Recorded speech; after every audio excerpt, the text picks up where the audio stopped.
ముందుగా అందరికి శుభాకాంక్షలు. ఎందుకంటే మీరు ఒక డిసిషన్ తీసుకున్నారు. గ్రూప్ 1 రాయాలి, ఒక మంచి అధికారిగా ఉద్యోగం సంపాదించాలి, జీవితం చాలా లైఫ్ ఈజ్ బ్యూటిఫుల్ అంటారు కదా, without money life never beautiful. కాబట్టి గ్రూప్ 1 ఆఫీసర్ అయితే మంచి ఆదాయం వస్తుంది. గ్రూప్ 2 అయినా కూడా పర్వాలేదు. కాబట్టి ఈ జీవితాన్ని అందంగా మలుచుకోవాలి, అర్థవంతంగా జీవించాలనే ఉద్దేశంతో ఒక మంచి నిర్ణయం తీసుకున్నందుకు ముందుగా మీకు అందరికీ శుభాకాంక్షలు. వాస్తవంగా 25 లక్షల మంది దాకా పబ్లిక్ సర్వీస్ కమిషన్లో వన్ టైం రిజిస్ట్రేషన్ చేసుకున్నారు. కానీ అన్ఫార్చునేట్ ఏంటంటే ఓన్లీ 3-3.5 లక్షల మంది మాత్రమే 4 లక్షల మంది లోపు గ్రూప్ 1కి రిజిస్ట్రేషన్ చేయించుకున్నారు. అంటే దాదాపు 15% కూడా ఈ డిసిషన్ తీసుకోలేకపోయారు. అంటే మీరు ఆ టాప్ 15లో ఉన్నారు. మీరు ఆ 15 నుంచి ఆ 1%కి రావాలి. అంటే ప్రిలిమ్స్లో మిగతా వాళ్ళంతా ఫిల్టర్ అయిపోతారు. సో ప్రిలిమ్స్లో ఫిల్టర్ కావద్దనుకుంటే డెఫినెట్గా ఫిల్టర్ అవుతారు. ఎందుకంటే 1% కూడా అక్కడ అవకాశం లేదు. ఇప్పుడు 30,000 మంది, 30-40,000 మంది 1% అంటే 10%. 3 లక్షల మందిలో 10% అంటే 40,000 మంది. ఓవరాల్ గ్రాడ్యుయేట్స్లలో వాళ్ళ సంఖ్య చూస్తే 1-2% ఉంటుంది.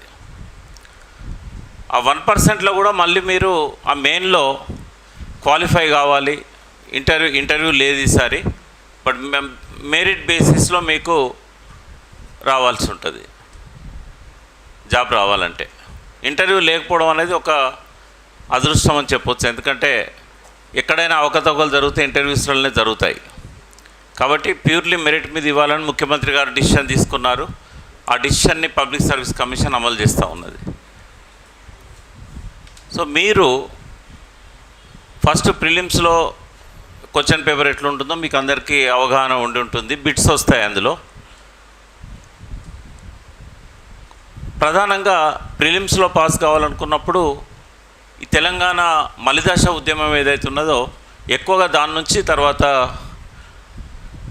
ఈ 8 సంవత్సరాల పాలనలో ఏవైతే పథకాలు ఉన్నాయో అభివృద్ధికి సంక్షేమానికి సంబంధించి ఇట్లాంటి విషయాల మీద మీరు ప్రిపేర్ అవుతున్నారు. కానీ మెయిన్ దగ్గరికి వచ్చేసరికి వాళ్ళ ఇక్కడికి ఇన్వైట్ చేసింది మెయిన్ ఎగ్జామ్లో క్వశ్చన్స్ ఎట్లా వస్తాయి, వాటికి సంబంధించి ఎట్లా ప్రిపేర్ కావాలి. సబ్జెక్టు తెలంగాణ ఉద్యమ చరిత్ర 150 మార్కుల పేపర్. అది వేరే పేపర్స్ అన్నీ కూడా 2-3 పుస్తకాలు ఉంటాయి చదవడానికి. అంటే జిగ్జాగ్గా ఉంటాయి. 50 మార్కులతో ఒకటి బుక్ చదవాలి, 30 మార్కుల కోసం ఇంకొక బుక్ ప్రిపేర్ కావాలి. కానీ ఎక్కువ మార్క్స్ స్కోర్ చేయడానికి ఒకే ఒక్క బుక్ ఏదైతే ఉన్నదో తెలంగాణ ఉద్యమం, దానికి సంబంధించిన ఆవిర్భావ చరిత్ర, దానికి సంబంధించి మీరు ప్రిపేర్ అయితే 150 మార్కులు అందులో ఉన్నాయి. కాబట్టి మొన్నటి గ్రూప్ 2 ఎక్స్పీరియన్స్ ఏంటంటే చాలామందికి జాబ్స్ వచ్చిన వాళ్ళకి అత్యధిక స్కోరింగ్ ఎందులో వచ్చిందంటే తెలంగాణ ఉద్యమానికి సంబంధించిన పేపర్లోనే వచ్చింది. 150 మార్క్స్కి జాబు 1000 మందికి పైన పోస్టులు తీసుకున్నారు. అంటే అప్పుడున్న పోస్టులు 1000 పైన ఉండే వాళ్ళందరికీ 145-140 మార్క్స్ ఈ తెలంగాణ ఉద్యమ చరిత్ర అనే దానిలో రావడం వల్ల మిగతా సబ్జెక్ట్స్లలో వాళ్ళకి తగ్గినా కూడా వాళ్ళు ఇందులో ఎక్కువ స్కోర్ చేయడం వల్ల వాళ్ళకి కలిసి వచ్చింది. కాబట్టి ఈ మొత్తం 6 పేపర్స్ ఉంటాయి కదా మీకు గ్రూప్ 1లో. 6లో ఈ పేపర్కి ఉన్న ప్రాధాన్యత మిగతా వాటికి లేదు. ఎందుకంటే చాలా సబ్జెక్ట్స్ మీరు ప్రిపేర్ కావడం వల్ల అక్కడ 150లో మీకు హార్డ్లీ వస్తే 120 వస్తాయి కావచ్చు. ఎంత ప్రిపేర్ అయినా కూడా 120, మ్యాక్సిమం 130. కానీ ఇందులో మాత్రం మీరు 145-140 వరకు కూడా స్కోర్ చేసే అవకాశం ఉంటుంది. కాబట్టి ఆ మెయిన్లో క్వాలిఫై కావడానికి ఈ బుక్ మీకు బాగా ఉపయోగపడుతుంది. పర్టికులర్గా ఈ పేపర్ 6th పేపర్. సరే, చాలామంది రాశారు పుస్తకాలు. వాస్తవంగా నేను చరిత్రకారుని కాదు. నేను చరిత్ర చదవలేదు. ఎక్కడ కూడా కాలేజీలల్లో నా సబ్జెక్ట్ చరిత్ర లేదు. నేను చదివింది BSc biology, MA philosophy, LLB, law practice చేశాను. ఈ చరిత్ర నేను ఎందుకు రాయాల్సి వచ్చింది అంటే, ఈ చరిత్రలో నేను భాగం. ఈ చరిత్రలో మీకు 1969 నుంచి ఇప్పటి వరకు కూడా ఈ చరిత్ర ప్రతి మలుపులో నేను ఉంటాను. అంటే చరిత్రలో భాగమైన వ్యక్తి, చరిత్ర నిర్మాణంలో భాగమైన వ్యక్తి చరిత్ర రాస్తే చరిత్రకారులు రాసిన దానికంటే గొప్పగా ఉంటుందని చెప్పి మీ స్టూడెంట్స్ అంతా దీన్ని ఇష్టపడ్డారు. ఎందుకంటే ఒక అధ్యాపకునిగా, ఒక అకాడమిషియన్గా చరిత్ర రాయడం వేరు, కానీ ఆ చరిత్ర నిర్మాణంలో భాగమై చరిత్రను రాయడం అంటే మా సొంత అనుభవాలను రాయడమే. నేను 69 ఉద్యమంలో స్కూల్ లీడర్ని. ముందుగా నన్ను నేను రిలేట్ చేసుకుంటాను. 69 ఉద్యమం మొదలైనప్పుడు నేను 7th క్లాస్లో ఉన్నాను, తర్వాత 8th క్లాస్లో ఉన్నాను. ఆ 2 సంవత్సరాలు నేను పరీక్షలు రాయలేదు. విద్యార్థులందరినీ కూడా వీధుల్లోకి తీసుకొచ్చి జై తెలంగాణ నినాదాలు ఇవ్వడం. అంటే జస్ట్ 11 ఏళ్ళ వయసులోనే ఈ తెలంగాణ ఎందుకు అవసరము, తెలంగాణ ఎన్ని ఇబ్బందులు పడుతున్నది, ఇక్కడ ఉద్యోగాలు కానీ, ఇక్కడ విద్యార్థులకు లభించాల్సిన కాలేజీ సీట్లు కానీ ఎట్లా ఇతరుల పాలు అవుతున్నాయి అనేది 69, 68నే అర్థం చేసుకొని తెలంగాణ ఉద్యమంలోకి వచ్చాం. ఆ ఉద్యమ స్ఫూర్తి, ఆ ఉద్యమ అణచివేతతోని చల్లారలేదు. ఉద్యమం పోయింది, తెలంగాణ నినాదం పోయింది, కానీ ఉద్యమ స్ఫూర్తి పోలే. మిగతా నాయకులు అందరూ కూడా నాలాగనే ఆ తెలంగాణ ఉద్యమ స్ఫూర్తిని నక్సలైట్ ఉద్యమంలోకి మళ్లించారు. నేను ఆ భావజాలంతో ప్రభావితమై, ఎందుకంటే ప్రభుత్వం మీద కసి, వ్యతిరేకత, చిన్న చిన్న పిల్లల్ని చంపేశారు. హైదరాబాద్లో అయితే చిన్న 3 ఏళ్ళ పాప తల్లి చేతుల్లో ఉంటే తల్లి బిడ్డ ఇద్దరు చచ్చిపోయారు. అట్లే ఒక గడప మీద కూర్చొని పుస్తకం చదువుతున్న ఒక పాప డైరెక్ట్ బుల్లెట్ వచ్చి తలిగి గుండె రంధ్రం బట్టి చనిపోయింది. 6 ఏళ్ళు 7 ఏళ్ళ పాప. ఇట్లా విచ్చలవిడిగా కాల్పులు చేశారు. అసలు వాళ్ళు ఎవరిని కాలుస్తున్నారో కూడా వాళ్ళకి తెలియదు. ఆ పోలీసులు ఇక్కడ వాళ్ళు కాదు, ఇండో బర్మా నేపాల్ బార్డర్లో ఉన్న బార్డర్ సెక్యూరిటీ ఫోర్స్. వాళ్ళకి తెలుగు రాదు, వీళ్ళు ఎందుకు ఆందోళన చేస్తున్నారో వాళ్ళకి తెలియదు. అటువంటి పరిస్థితుల్లో చాలా దారుణంగా కాల్పులు జరిపి 369 మంది అని ఉద్యమకారులు లెక్క తేల్చారు. అంతమందిని చంపేశారు. ఆ కోపం, కసి అనేది ప్రతి యువకునిలో, ప్రతి విద్యార్థిలో ఉండిపోయింది. ఎప్పుడైతే తెలంగాణ ఉద్యమం చల్లారిందో, మీరు అధ్యయనం చేస్తారు, ఎందుకు చల్లారిందో కూడా మీకు అర్థమవుతుంది. అప్పుడు ఈ ఉద్యమంలో ఉన్న వేడి, కసి, యువకుల్లో ఉన్న ఆవేశం అంతా నక్సలైట్ మూమెంట్లోకి కన్వర్ట్ అయింది. ఒకవేళ 69లో తెలంగాణ వస్తే నక్సలైట్ ఉద్యమం అనేది తెలంగాణలో వచ్చేది కాదు. తెలంగాణ ఉద్యమంలో 369 మంది చనిపోతే నక్సలైట్ ఉద్యమంలో 35,000 మంది చనిపోయారు. బూటకపు ఎన్కౌంటర్ల పేరు మీద నిజంగానే సంఘర్షణలో చాలామంది చనిపోయారు. మళ్ళీ తెలంగాణ ఉద్యమం మొదలైన తర్వాత 5-6 సంవత్సరాల దాకా కూడా ఈ నక్సలైట్ ఉద్యమం అనేది తెలంగాణలో ఉండింది. సరే, మేమంతా రిక్వెస్ట్ చేసినాం, ఇప్పుడు తెలంగాణ ఉద్యమం చాలా ఉధృతంగా ఉంది, మళ్ళీ మీరు మందు పాత్రలు పెట్టడం, చంపడం, ఈ ఉద్యమము అపవిత్రమైన ఉద్యమంగా దీన్ని ప్రభుత్వం చిత్రిస్తుంది, కాబట్టి కొంతకాలం పాటు మీరు విరామం తీసుకోండి, లేదా పక్క ప్రాంతాలకు వెళ్ళిపోండి అంటే వాళ్ళు ఛత్తీస్గఢ్కు, మిగతా ఒరిస్సా బార్డర్ కట్ట వెళ్ళిపోయారు. తెలంగాణను ప్రశాంతంగా ఉద్యమం కోసం వదిలేశారు. ఇంకా తర్వాత ఈరోజు వరకు కూడా ఇక్కడ నక్సలైట్ ఉద్యమం యొక్క ఆనవాళ్ళు కానీ, ఉనికి కానీ దాదాపు మినిమైజ్ అయింది. 17 రాష్ట్రాల్లో ఆ ఉద్యమం విస్తరించింది. ఇప్పుడున్న కేంద్ర కమిటీ మావోయిస్ట్ పార్టీలో సగం మంది తెలంగాణ వాళ్ళే, అందులో చాలామంది అప్పటి తెలంగాణ ఉద్యమంలో పాల్గొన్న వాళ్ళే. ఈ తెలంగాణ రాష్ట్ర ఉద్యమం ఏదైతున్నదో నక్సలైట్ ఉద్యమంగా ట్రాన్స్ఫర్మేషన్ అయిన తర్వాత 50 ఏళ్ళ ఆ ఉద్యమం కొనసాగుతూనే ఉంది.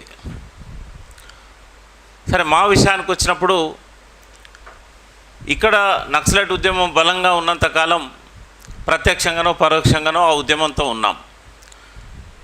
సామాజిక మార్పు కోసం ఉద్యమంలో ఉన్నప్పుడు ఏం జరుగుద్దంటే జరిగే పరిణామాలన్నింటినీ గమనిస్తూ ఉంటాం. మనకేం పట్టదు అని చెప్పి సైలెంట్ కూర్చోవడానికి ఎవరికైనా సాధ్యమైంది, కానీ సామాజిక మార్పు కోరే వాళ్ళకు సాధ్యం కాదు. కాబట్టి ఈ కాలం అంతా కూడా వచ్చిన ప్రతి ఉద్యమంలో మేము భాగస్వాములం. విద్యార్థిగా ఉన్నప్పుడు విద్యార్థి ఉద్యమం, విద్యార్థి దశ అయిపోయిన తర్వాత అడ్వకేట్గా ఉన్నప్పుడు సామాజిక ఉద్యమాలు, ప్రత్యక్షంగానో పరోక్షంగానో నక్సలైట్లతోని సావాసాలు. మీ క్లాసులు చెప్పినట్టే అడవులో పోయి వాళ్ళ క్లాసులు చెప్పాం. చాలాసార్లు నేను 100 సార్లు పోయి ఉంటాను అడవిలోకి. మీ సంఖ్య కంటే ఎక్కువ సంఖ్య ఉన్న గన్స్ పట్టుకున్న వాళ్ళని కూర్చోబెట్టి ఒక క్లాసులో 140 మంది తుపాకులు పట్టుకున్న వాళ్ళకు 14 రోజుల పాటు నేను క్లాసులు చెప్పాను. అంటే వాళ్ళకేంటంటే అవగాహన ఉండదు.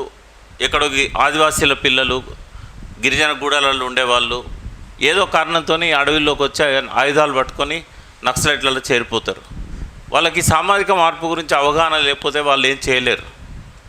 ఎవరిని చంపమంటే చంపడము, కొట్టమంటే కొట్టడం తప్పితే వాళ్ళు ఎందుకోసం పోరాడుతున్నారో వాళ్ళకు కూడా కనీసం తెలిసే అవకాశం లేదు. అందుకని ఒక అవగాహన కల్పిద్దాం, తర్వాత వాళ్ళకు నచ్చితే ఉంటారు, లేకపోతే సరెండర్ అవుతారు. ఏ అవగాహన లేకుండా పాటలతో ఇన్స్పిరేషన్తో చాలామంది పోయారు. గద్దర్ పాట పాడితే ఆ పాటకి ఇన్స్పైర్ అయిపోయిన వాళ్ళు చాలామంది ఉన్నారు. ఇట్లా నక్సలైట్ ఉద్యమంలో కూడా ఈ తెలంగాణ బిడ్డలు చాలామంది 35,000 మంది తెలంగాణ వాళ్ళు చనిపోవడం జరిగింది. ఒక 2 తరాలు తెలంగాణలో అశాంతితోనే బతికారు. ఇప్పుడిప్పుడు కొంచెం ప్రశాంతత అనేది తెలంగాణలో నెలకొన్నది. సరే, ఈ సబ్జెక్టు మీకు పెట్టడానికి కారణం ఏంటి అంటే, ముఖ్యమంత్రి గారి ఉద్దేశం తెలంగాణ చరిత్రను అధ్యయనం చేసినట్టయితే ఇక్కడ కష్టాలు, కన్నీళ్ళు, బాధలు, మీ ఫాదర్ కానీ, మీ గ్రాండ్ ఫాదర్ కానీ, మీ గ్రేట్ గ్రాండ్ ఫాదర్ కానీ వీళ్ళు ఎలాంటి దుర్భర పరిస్థితులు అనుభవించారు, ఎట్లాంటి కష్టాల్లో నుంచి వాళ్ళ జీవితాలను గడిపారు, అవన్నీ కూడా మీకు తెలియాల్సిన అవసరం ఉంది. ఆనాటి సామాజిక పరిస్థితులే కాకుండా ఆర్థిక పరిస్థితులు, ప్రత్యేకంగా భూమితో ముడిపడి ఉన్న అనేక అంశాలు, సాగునీరు లేకపోవడం వల్ల, బోర్లు వేయడం వల్ల ఆత్మహత్యలు ఎట్లా జరిగినాయి. ఆత్మహత్య చేసుకున్న వాళ్ళు కూడా 35,000 మంది ఉన్నారు 20 సంవత్సరాల్లో. ఇవన్నీ తెలిస్తే ఈ విధ్వంసం నుంచి మనల్ని మనం పునర్నిర్మాణం చేసుకోవచ్చు. ఇప్పుడు గ్రూప్ 1 ఆఫీసర్స్ అయితే డిసిషన్ మేకింగ్ పవర్స్ ఉంటాయి.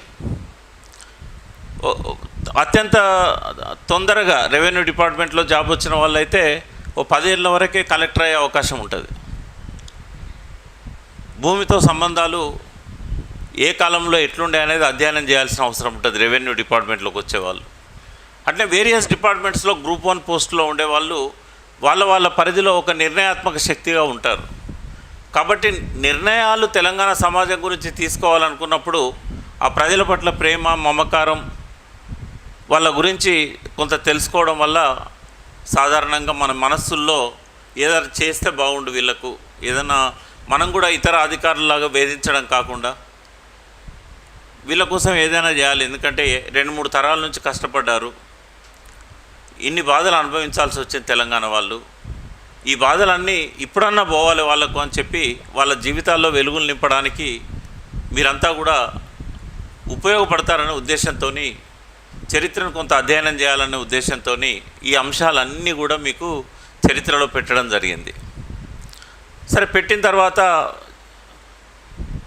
ఒక్క పుస్తకం కూడా లేదు మార్కెట్లో ఆ చరిత్ర గురించి సమగ్రంగా వివరించడానికి. పూర్వీకులు ఎవరైనా ఉద్యమాల్లో పాల్గొన్న వాళ్ళు ఉద్యమం మీదనే దృష్టి పెట్టారు తప్ప వాళ్ళ చరిత్రను రాయలేదు.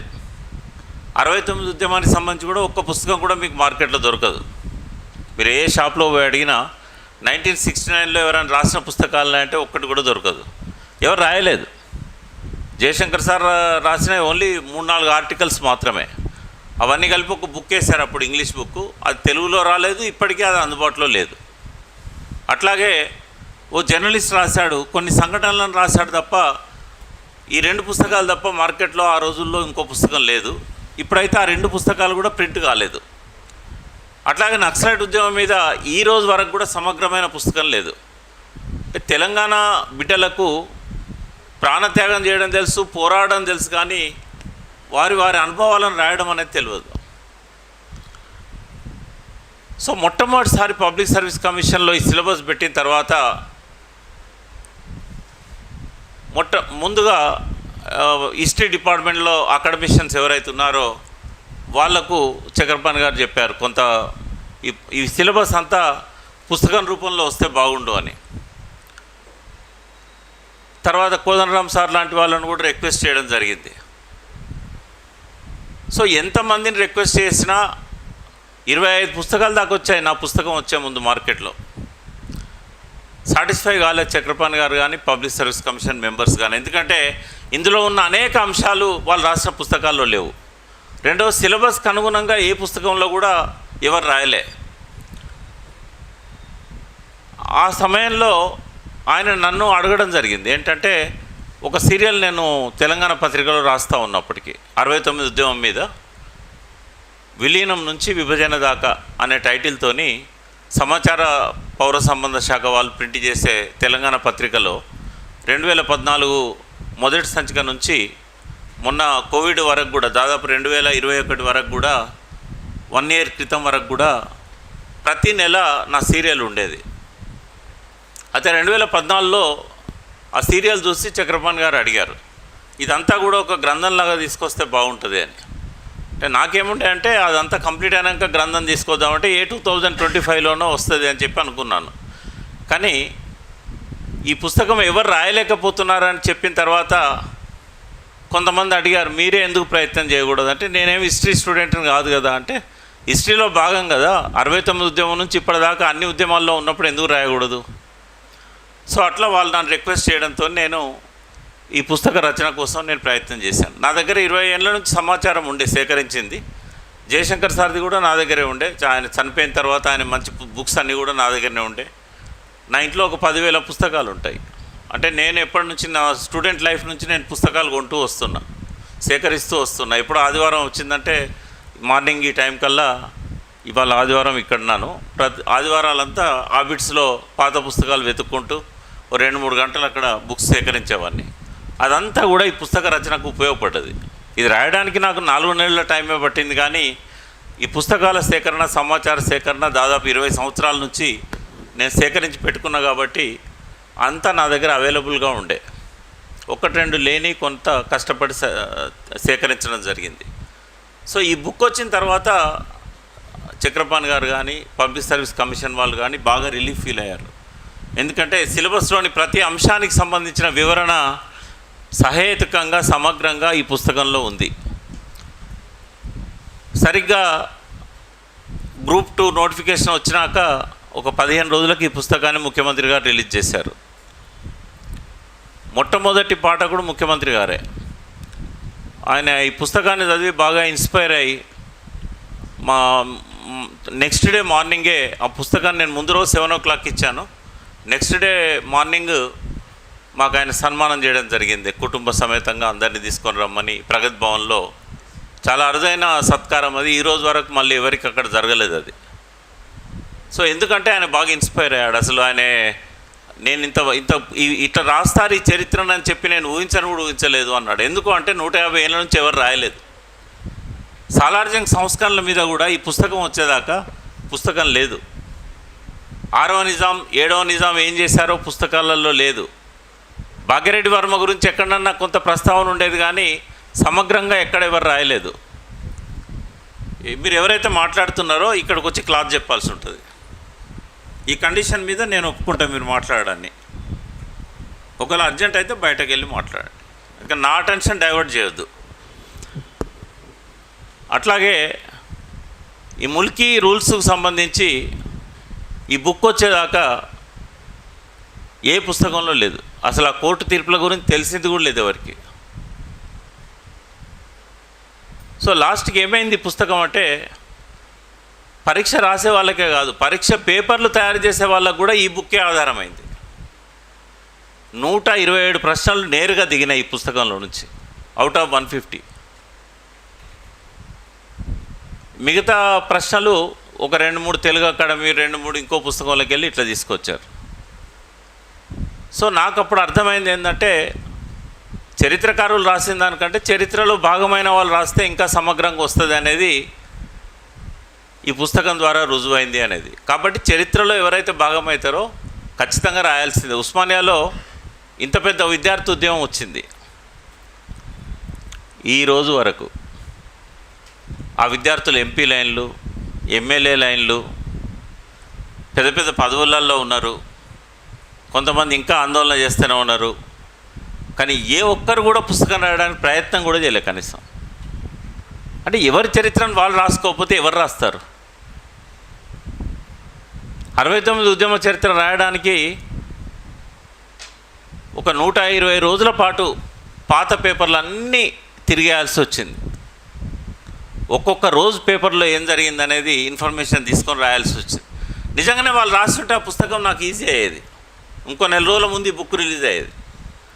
కాబట్టి మీరైనా కూడా నడుస్తున్న చరిత్రలో భాగం మీరు. రేపు అధికారిగా ఉన్నా, ఆందోళనకారునిగా ఉన్నా ఏం జరుగుతుంది డైరీ రాయడం అనేది అలవాటు చేసుకోవాలి. పొద్దున్న లేవగానే ఒక 10 నిమిషాలు, లేదా రాత్రి పడుకునే ముందు ఒక 10 నిమిషాలు ఆ రోజు జరిగిన జాతీయ, అంతర్జాతీయ, రాష్ట్ర పరిణామాలను, పొలిటికలే కావచ్చు, సోషలే కావచ్చు, ఎకనామికలే కావచ్చు, ఏదైనా కావచ్చు, కల్చర్ రిలేటెడే కావచ్చు, ఒక 2 పేజీలు రాసి పడుకోండి. డైరీ రాయడం అనేది మంచి హ్యాబిట్గా మారుతుంది. ఇప్పుడు కూడా మాలాంటి ఫ్యాకల్టీస్ వచ్చి చెప్పేది కానీ, ఈ పుస్తకం చదువుతున్నప్పుడు మీకు అవసరం అనుకున్నాయి కానీ నోట్బుక్ పక్కన పెట్టుకొని రాసుకోవాలి. రాసుకుంటే మళ్ళీ రెండోసారి బుక్ రెఫర్ చేయాల్సిన అవసరం ఉండదు. ఇంత పెద్ద పుస్తకాన్ని రెండోసారి చదవలేరు మీరు. కాబట్టి నోట్స్ రాసుకోవాలి. ఇప్పుడు నేను చెప్పే దానిలో డేట్స్ ఏం చెప్పాను మీకు. నేను 1853లో మొదలుపెట్టి 2014లో ఎండ్ చేస్తాను. మ్యాక్సిమం నేను తీసుకునే సమయం ఒక 1 అవర్. అంటే 165 ఏళ్ళ చరిత్రను 1 అవర్లో చెప్తాను. డేట్స్ వస్తాయా? కాబట్టి మీరేం చేయాలి, ఒక్కొక్క అంశం మీద మీరు స్టడీ చేసినప్పుడు బిట్స్, ఏమేమి బిట్స్ వచ్చే అవకాశం ఉందో ఆ బిట్స్ రాసుకోవాలి. మీరే ఆలోచించాలి. గతంలో వచ్చిన బిట్స్, క్వశ్చన్ పేపర్స్ కానీ ఇవన్నీ కూడా మీకు అందుబాటులో ఉన్నాయి. ఇప్పుడు ఈ బుక్లో దీంతో అనుబంధంగా ఉన్న ఈ పుస్తకంలో ఆ బిట్స్ అన్నీ కూడా ఉన్నాయి. చాలా వరకు చాలా క్వశ్చన్ పేపర్స్లో వచ్చిన బిట్స్ అన్నీ కూడా సేకరించి ఇందులో పెట్టడం జరిగింది. కొన్ని కొత్తవి కూడా ఉన్నాయి. వాటితో పాటు మీరు చదువుతున్నప్పుడు ఇట్లాంటి బిట్స్ మీకు మైండ్లోకి రాగానే, ఉదాహరణకు ముల్కీ మీద కోర్టు తీర్పులు ఉన్నాయి. 1969 మార్చి 28న సుప్రీంకోర్టు ఫుల్ బెంచ్ కోర్టు ఏదైతే తీర్పు ఇచ్చిందో ఆ తీర్పులో ముల్కీకి అనుకూలంగా ఉందా, వ్యతిరేకంగా ఉందా అని ఒక బిట్ అడిగారు అనుకోండి. అలా 4 ఆప్షన్స్ ఇచ్చి అనుకూలంగా ఉందని, వ్యతిరేకంగా ఉందని, లేదా ఆ తీర్పు దీనికి సంబంధం లేదని ఇట్లా అడుగుతారు. లేదా ఆ ప్యానెల్లో ఉన్న జడ్జెస్ పేర్లు పెట్టి అందులో ఫలానా జడ్జి ఉన్నాడని చెప్పి, లేదా అలా 4 పేర్లు ఇచ్చి వీరే ఉన్నారని, ఇంకో 4 పేర్లు ఇచ్చి వీరు ఉన్నారని, ఇన్నిద్దరి కలిపి మళ్ళీ వీరున్నారని, ఇలా ఏ ప్యానెల్ కరెక్ట్ అని చెప్పి ఇట్లాంటి బిట్స్ వచ్చే అవకాశం ఉంటుంది. బెస్ట్ ఏంటంటే ఆ తీర్పు చదువుతున్నప్పుడే సుప్రీంకోర్టు మార్చి 28న 1969న ముల్కీకి వ్యతిరేకంగా తీర్పిచ్చింది.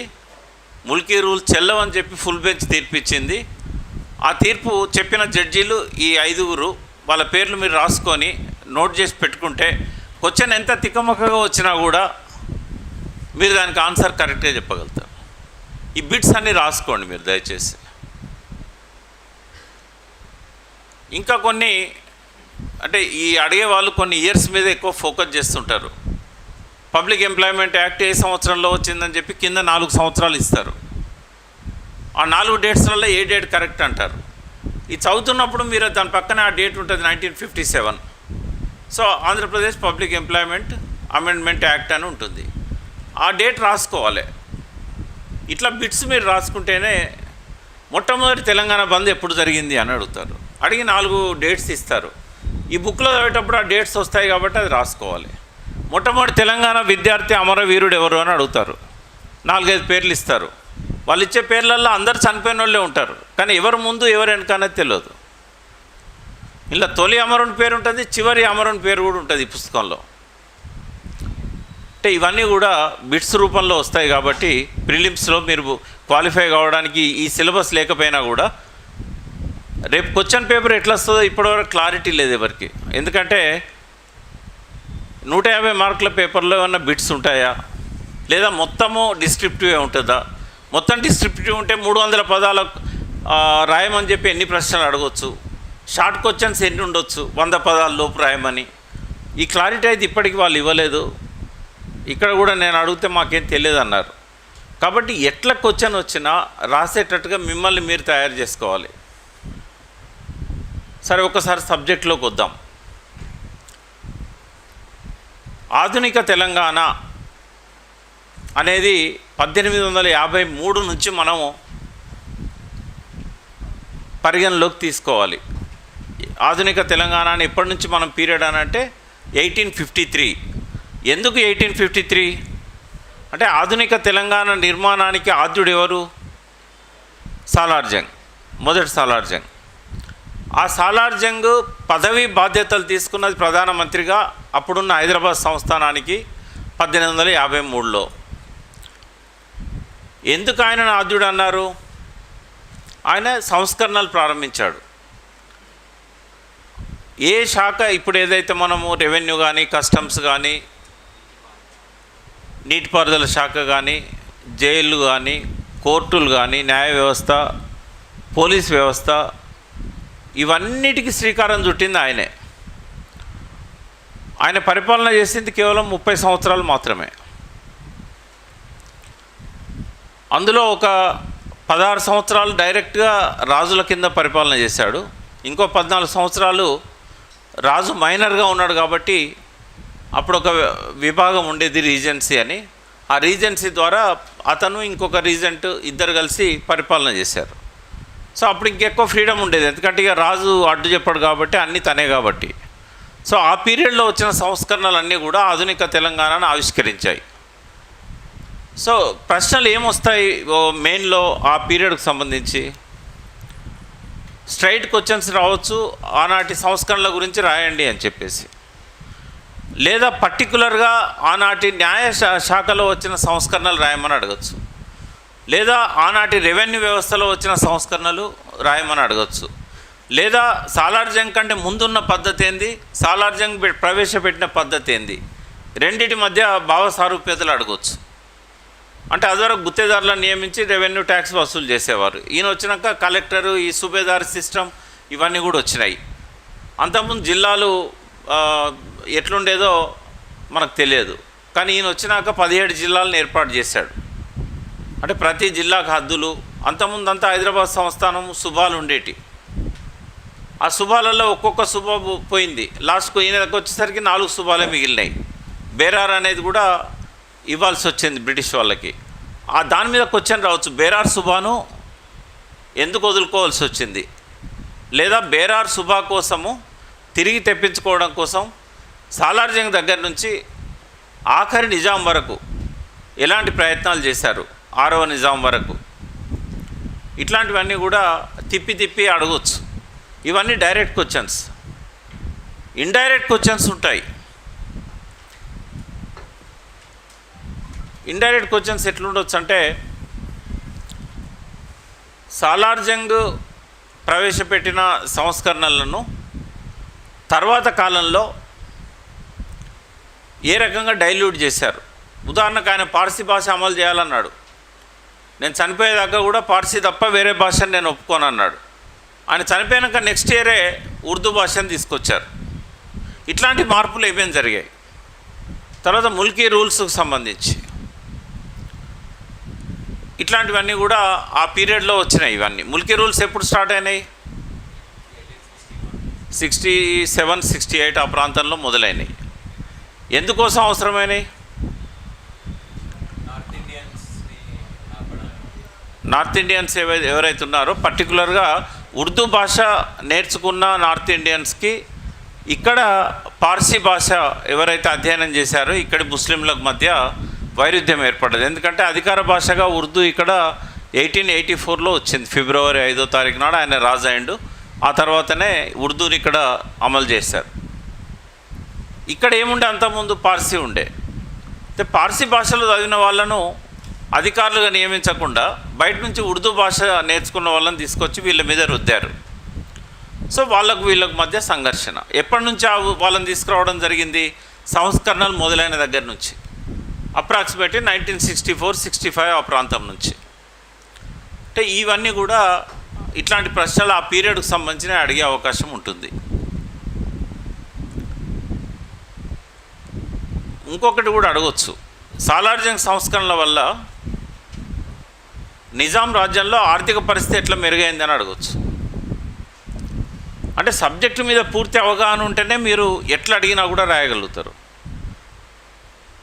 ఈ బయట దొరికే బిట్స్ అవుతే చాలా పుస్తకాలు ఏం చేసినాయంటే బుల్లెట్ పాయింట్స్ పబ్లిష్ చేసినాయి.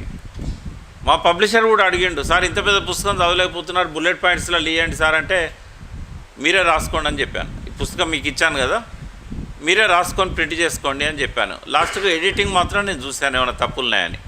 బుల్లెట్ పాయింట్స్ చదివిన వాళ్ళకి ప్రశ్నలు రాయడం రాదు. కాబట్టి సమగ్రంగా ఈ బుక్ చదవాల్సిందే. పోనీ దీన్ని కాపీ కొట్టిన వాళ్ళు ఎవరైతే ఉన్నారో వాళ్ళు ప్రింట్ చేసిన దానిలో కూడా ఆ సమగ్రంగా కాపీ చేయలేదు. వాళ్ళు అక్కడ కొన్ని పాయింట్స్ అక్కడ కొన్ని పాయింట్స్ తీసుకొని వాళ్ళు రాసినట్టుగా రాశారు. అవి కూడా పర్పస్ సర్వ్ కాదు వాటితో కూడా. ఈ బుక్ రివిజన్ చేయమని అడిగినప్పుడు జనరల్గా ఏ సబ్జెక్ట్కైనా రివిజన్ ఉంటుంది, కానీ చరిత్రకు రివిజన్ ఉండదు. చరిత్రలో డెవలప్మెంట్స్ ఏముంటాయి? ఇప్పుడు సాలార్ జంగ్ సంస్కరణలు ఒకసారి రాసిన తర్వాత మళ్ళీ రివిజన్ చేయమంటే ఏం రాస్తాం?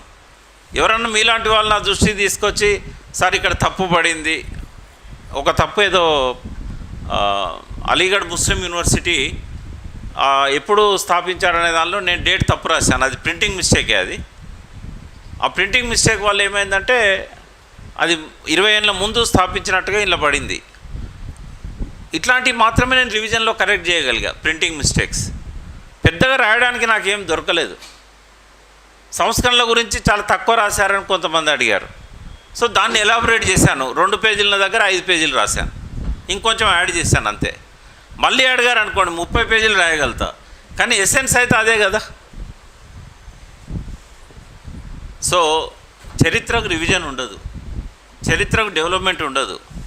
ఇంకా 10 ఏళ్ళ తర్వాత 100 ఏళ్ళ తర్వాత కూడా తెలంగాణ చరిత్ర పెద్ద తేడాలేం మార్పులేం ఉండవు, ప్రింటింగ్ మిస్టేక్స్ కరెక్ట్ చేయడం తప్ప.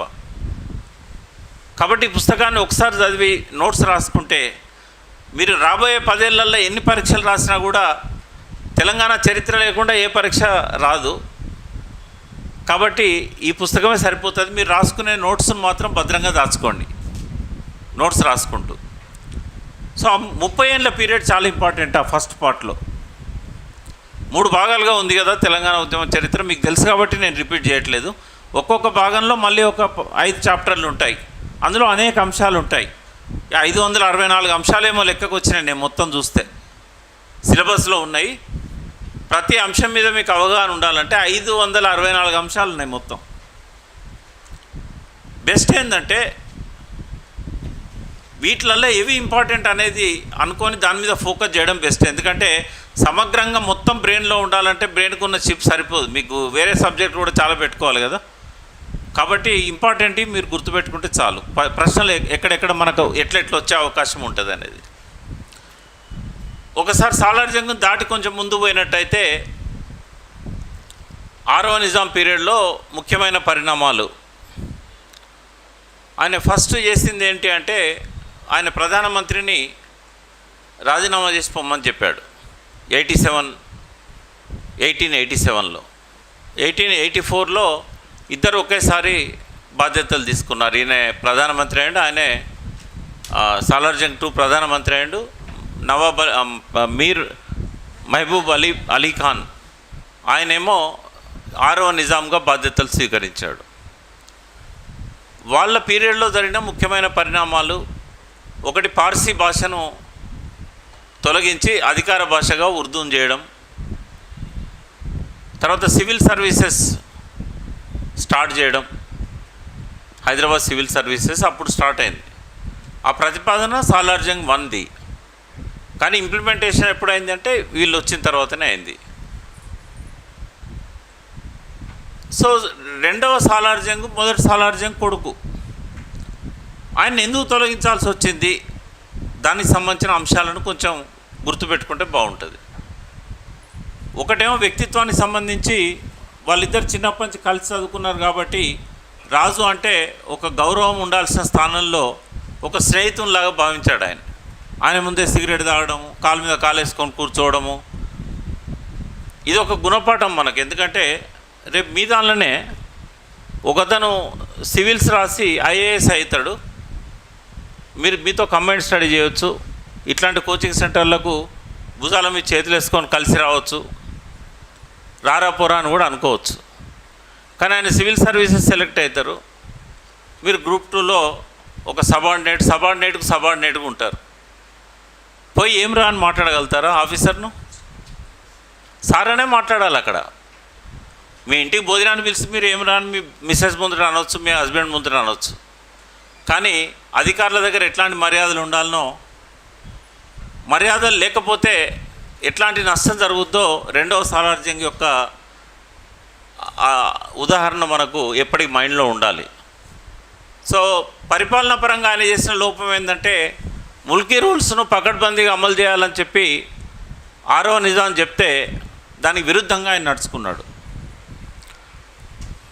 ఆయన బయటి వాళ్ళకి ఎక్కువ శాలరీస్ ఇవ్వడము, అవసరం లేకున్నా బయటి వాళ్ళని తీసుకొచ్చి ఉద్యోగాల్లో నింపడము, ఆ సివిల్ సర్వీసెస్ క్వాలిఫై అయిన వాళ్ళ లిస్టులు తెప్పించుకొని వాటిని పరిశీలించిన తర్వాత ఇక రాజు నిర్ణయానికి వచ్చాడు వీడు పనికిరాడు అని.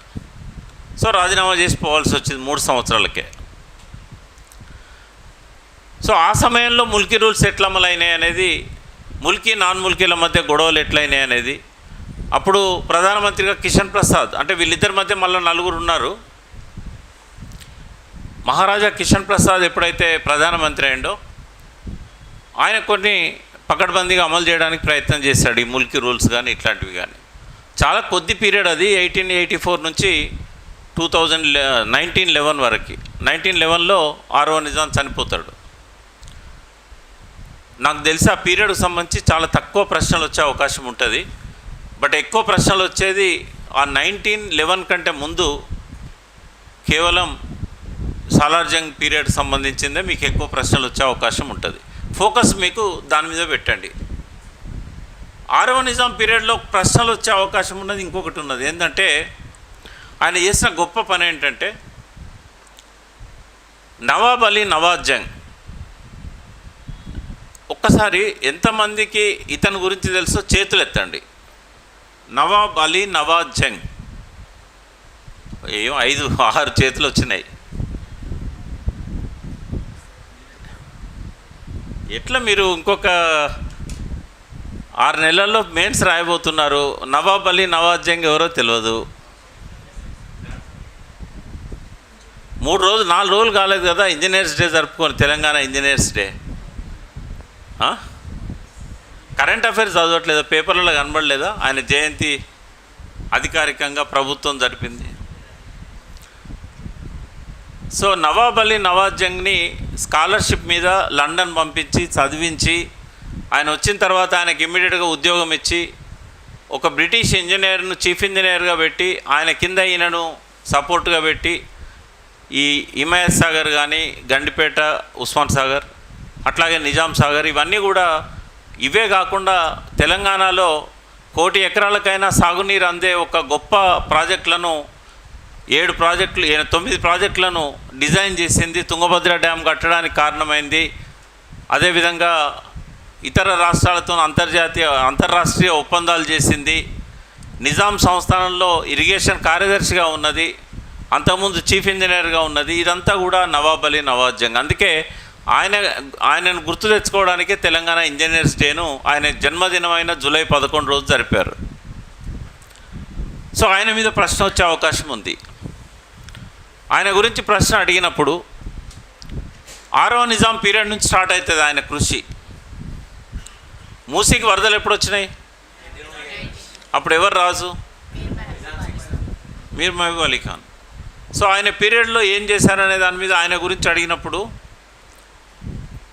వరదలు వచ్చినప్పుడు ఆ వరదలు శాంతింపజేయాలంటే అమ్మవారి దేవస్థానానికి పోయి సాంప్రదాయ పద్ధతిలో రాజు దుస్తులు పెట్టాలి, బట్టలు, అమ్మవారికి వస్త్రాలు సమర్పించాలని అంటారు. ఇప్పుడు భద్రాచలం పోయినప్పుడు ముఖ్యమంత్రి కూడా నెత్తి మీద బుట్ట పెట్టుకొని ఇవన్నీ తీసుకుపోయి సమర్పిస్తాడు కదా. ఎక్కడైనా ఏ దేవాలయంలో అయినా దేవాదాయ శాఖ మంత్రి కానీ, ఇవాళ బోనాలకైనా ఇప్పుడు మళ్ళీ ముఖ్యమంత్రి గారు వస్తున్నారు బోనాల దానికి. సో ఎవరైనా చేయాల్సిందే, అది ఒక రాజు యొక్క బాధ్యత అది. అయితే అప్పుడు ముస్లిం రాజు ఉన్నాడు కాబట్టి ఆ పండితులు చెప్పలేక చెప్తారు, ఈ వరదలు శాంతించాలంటే మీరు అమ్మవారికి వస్త్రాలు పెట్టాలి, హిందూ సాంప్రదాయ దుస్తుల్లో రావాలి అంటే ఒక ముస్లిం రాజు అట చెప్పడానికి కూడా అనుమతించడు. అట చెప్తే వాడిని కొడతాడు, లేకపోతే జైల్లో పెడతాడు. నా ముందు ఇట్లా మాట్లాడతావా అని. కానీ మహబూబ్ అలీ ఖాన్ ధోతి కట్టుకొని హిందూ వస్త్రధారణతో బొట్టు పెట్టుకొని అమ్మవారికి వస్త్రాలు సమర్పిస్తాడు. ఎందుకంటే ఆయన విశ్వాసం ఉన్నా లేకపోయినా ప్రజలు నమ్ముతున్నారు, ప్రజల నమ్మకానికి విరుద్ధంగా రాజు పోకూడదు అని చెప్పి. అంటే ఇట్లాంటి విషయాలు కొన్ని గుర్తుపెట్టుకోవాలి. ఆయన గురించి క్వశ్చన్ అడిగినప్పుడు రాయాల్సిన అవసరం ఉంటుంది. ఆ వరదలను శాంతింపజేయడానికి పూజలు చేయడమే కాకుండా ఇంజనీరింగ్ సొల్యూషన్స్ను కూడా ఆయన కనుక్కున్నాడు. అప్పటికి దేశంలో ప్రముఖ ఇంజనీరు మోక్షగుండం విశ్వేశ్వరయ్య. ఆయనది ఏ రాష్ట్రం? కర్ణాటక. అక్కడి నుంచి ఆయన పిలిపించి ఈ నవాబ్ అలీ నవాజ్ జంగ్ని వెంబడించి సర్వే చేయమంటాడు. ఈ వరదలు భవిష్యత్తులో రావద్దంటే ఏం చేయాలి? వరదల్లో వేలాది మంది చనిపోయినప్పుడు మళ్ళీ ఇటువంటి ఉపద్రవం రావద్దని చెప్పి మీర్ మహబూబ్ అలీ ఖాన్ ప్రణాళిక సిద్ధం చేసింది ఆయన హయాంలో. ఆలోచన ఆయనది, దాన్ని ఎగ్జిక్యూట్ చేసింది మాత్రం 7వ నిజాం పాలనలో. అందుకే దాని గండిపేటకు ఉస్మాన్ సాగర్ అని పెట్టారు. ఉస్మాన్ అలీ ఖాన్ ఎవరైనా 7th నిజాం, ఆయన పేరు పెట్టడం జరిగింది. ఆయనే దానికి ఫౌండేషన్ స్టోన్ కూడా వేయడం జరిగింది. సో 6వ నిజాం పీరియడ్లో పేరొందిన ప్రముఖ ఇంజనీర్లు ఎవరు తెలంగాణలో లేరు, హైదరాబాద్ సంస్థానంలో లేరు. అందుకని బ్రిటిష్ వాళ్ళని రిక్వెస్ట్ చేసిండు ఆయన, మీ దగ్గర నుంచి ఒక మంచి ఇంజనీర్ పంపించండి అని. అంటే ఎందుకంటే పక్కన ఉన్న మద్రాస్ ప్రెసిడెన్సీ, అంటే ఆంధ్ర ప్రాంతం అంతా అప్పుడు మద్రాస్ ప్రెసిడెన్సీలో ఉండే, అక్కడ అర్దర్ కాటన్ మిలిటరీ ఇంజనీర్ ఆయన వచ్చి ఎట్లా డెవలప్ చేసిండో నిజాం రాజు అధ్యయనం చేశాడు. చేసి రోజ్ అలెన్, సి సైలెంట్ ఉంటుంది, రోజ్ కలెన్ అంటారు. రోజ్ అలెన్ అనే అతన్ని బ్రిటిష్ ఇంజనీర్ను చీఫ్ ఇంజనీర్గా అపాయింట్ చేస్తాడు హైదరాబాద్ స్టేట్కి. ఆయనకు సపోర్ట్గా నవాబ్ అలీ నవాజ్ జంగ్ ఉంటాడు. విశ్వేశ్వరయ్య గారు వచ్చే కొంచెం ముందు వరకు కూడా ఆయన చీఫ్ ఇంజనీర్ ఉండే. 1905లో ఆయన ఇక్కడి నుంచి పోవడం జరిగింది. ఆ టైంలో 2-3 పరిణామాలు మీర్ మహబూబ్ అలీ ఖాన్ పీరియడ్లో జరిగినాయి. గుర్తుపెట్టుకోవాల్సిన ఏంటంటే, ఒకటి ఆయన వచ్చిన తర్వాత కట్టిన మొట్టమొదటి ప్రాజెక్టు మీర్ మహబూబ్ అలీ ఖాన్ చొరవతోని రోజ్ కళ్యాణ్ నిర్మించిన మొట్టమొదటి ప్రాజెక్టు తెలంగాణలో ఏది చెప్తారా? ఎవరైనా ఒక్కరు?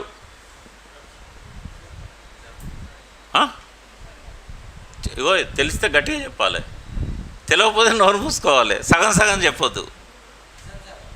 నిజాం సాగరా? నిజాం సాగర్ కట్టింది ఎప్పుడు, ఏ ఇయర్లో? ఇప్పుడు ఇరిగేషన్ బాగా తెలంగాణలో డెవలప్ అవుతుంది కదా.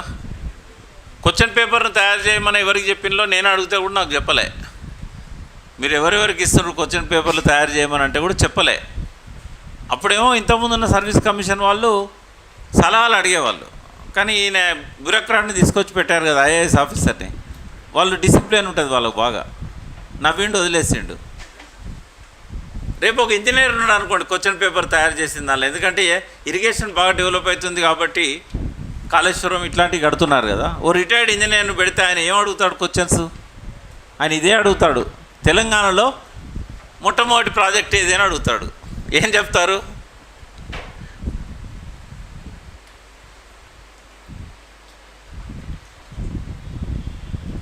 మెదక్ జిల్లా వాళ్ళు ఎంతమంది ఉన్నారు ఇలా?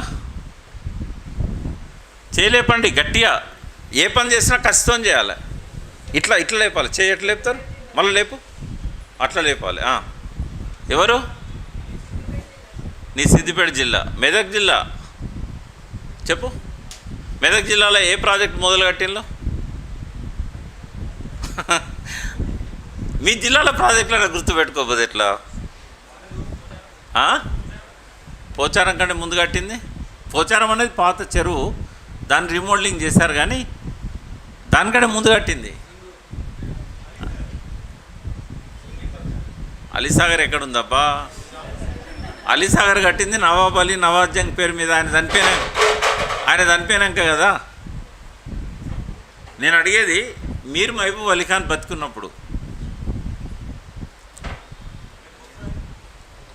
మహబూబ్ నగర్ కెనాల్ అని కట్టింది గుర్తులేదా మీకు? ఉన్నదా మహబూబ్ నగర్ కాలువ మీకు? నహర్, మహబూబ్ నగర్ కాదు, నహర్, మహబూబ్ నహర్ కెనాల్. ఎట్లా మెదక్లో ఉంటావు, ఆ కాలువ నీళ్ళు తాగుతున్నావు?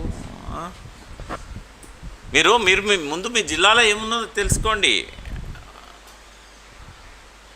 మంజీరా నది మీద గన్పూర్ ఆనికట్ అనేది మొట్టమొదటి ప్రాజెక్టు. ఇది 1901లో స్టార్ట్ అయ్యి 1905లో కంప్లీట్ అయింది. ఇది దానికి ఉన్న ఒక కాలువ పేరు మహబూబ్ నహర్ కెనాల్.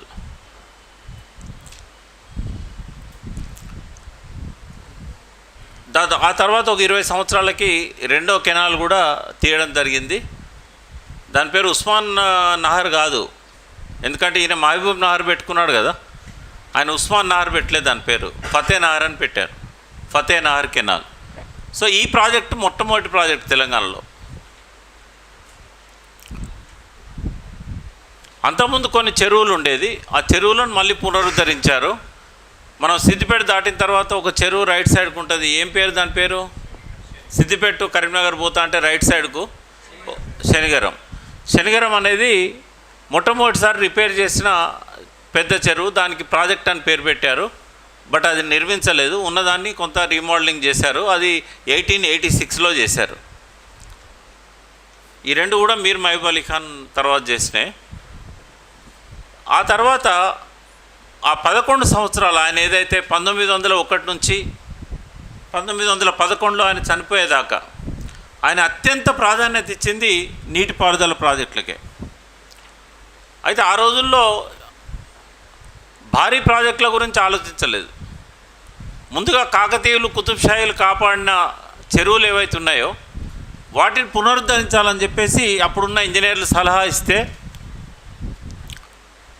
ఆ సలహా మీద కొన్ని లక్షల రూపాయలు, అంటే ఇప్పుడు 100 కోట్లు 1000 కోట్లు అవుతాయి, అప్పుడు లక్షలు అంటే. ఆయన అత్యధిక బడ్జెటు ఈ కుంటలు చెరువుల మరమ్మతుకు పెట్టాడు.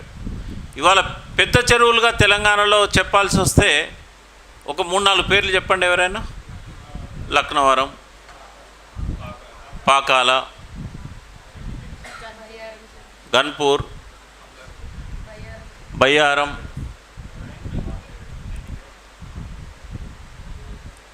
ఈ 4 కాకుండా ఇంకేదైనా పెద్ద చెరువు పేరు తెలుసా మీకు? పాలేరు, గండిపేట, పానగల్ చెరువు. నాకు ఎంత కోపం వస్తుందంటే మా ఊర్లో ఒక పెద్ద చెరువు ఉంది, అది ఎవరు చెప్పట్లేదు. రామప్ప పెద్ద చెరువు కాదా?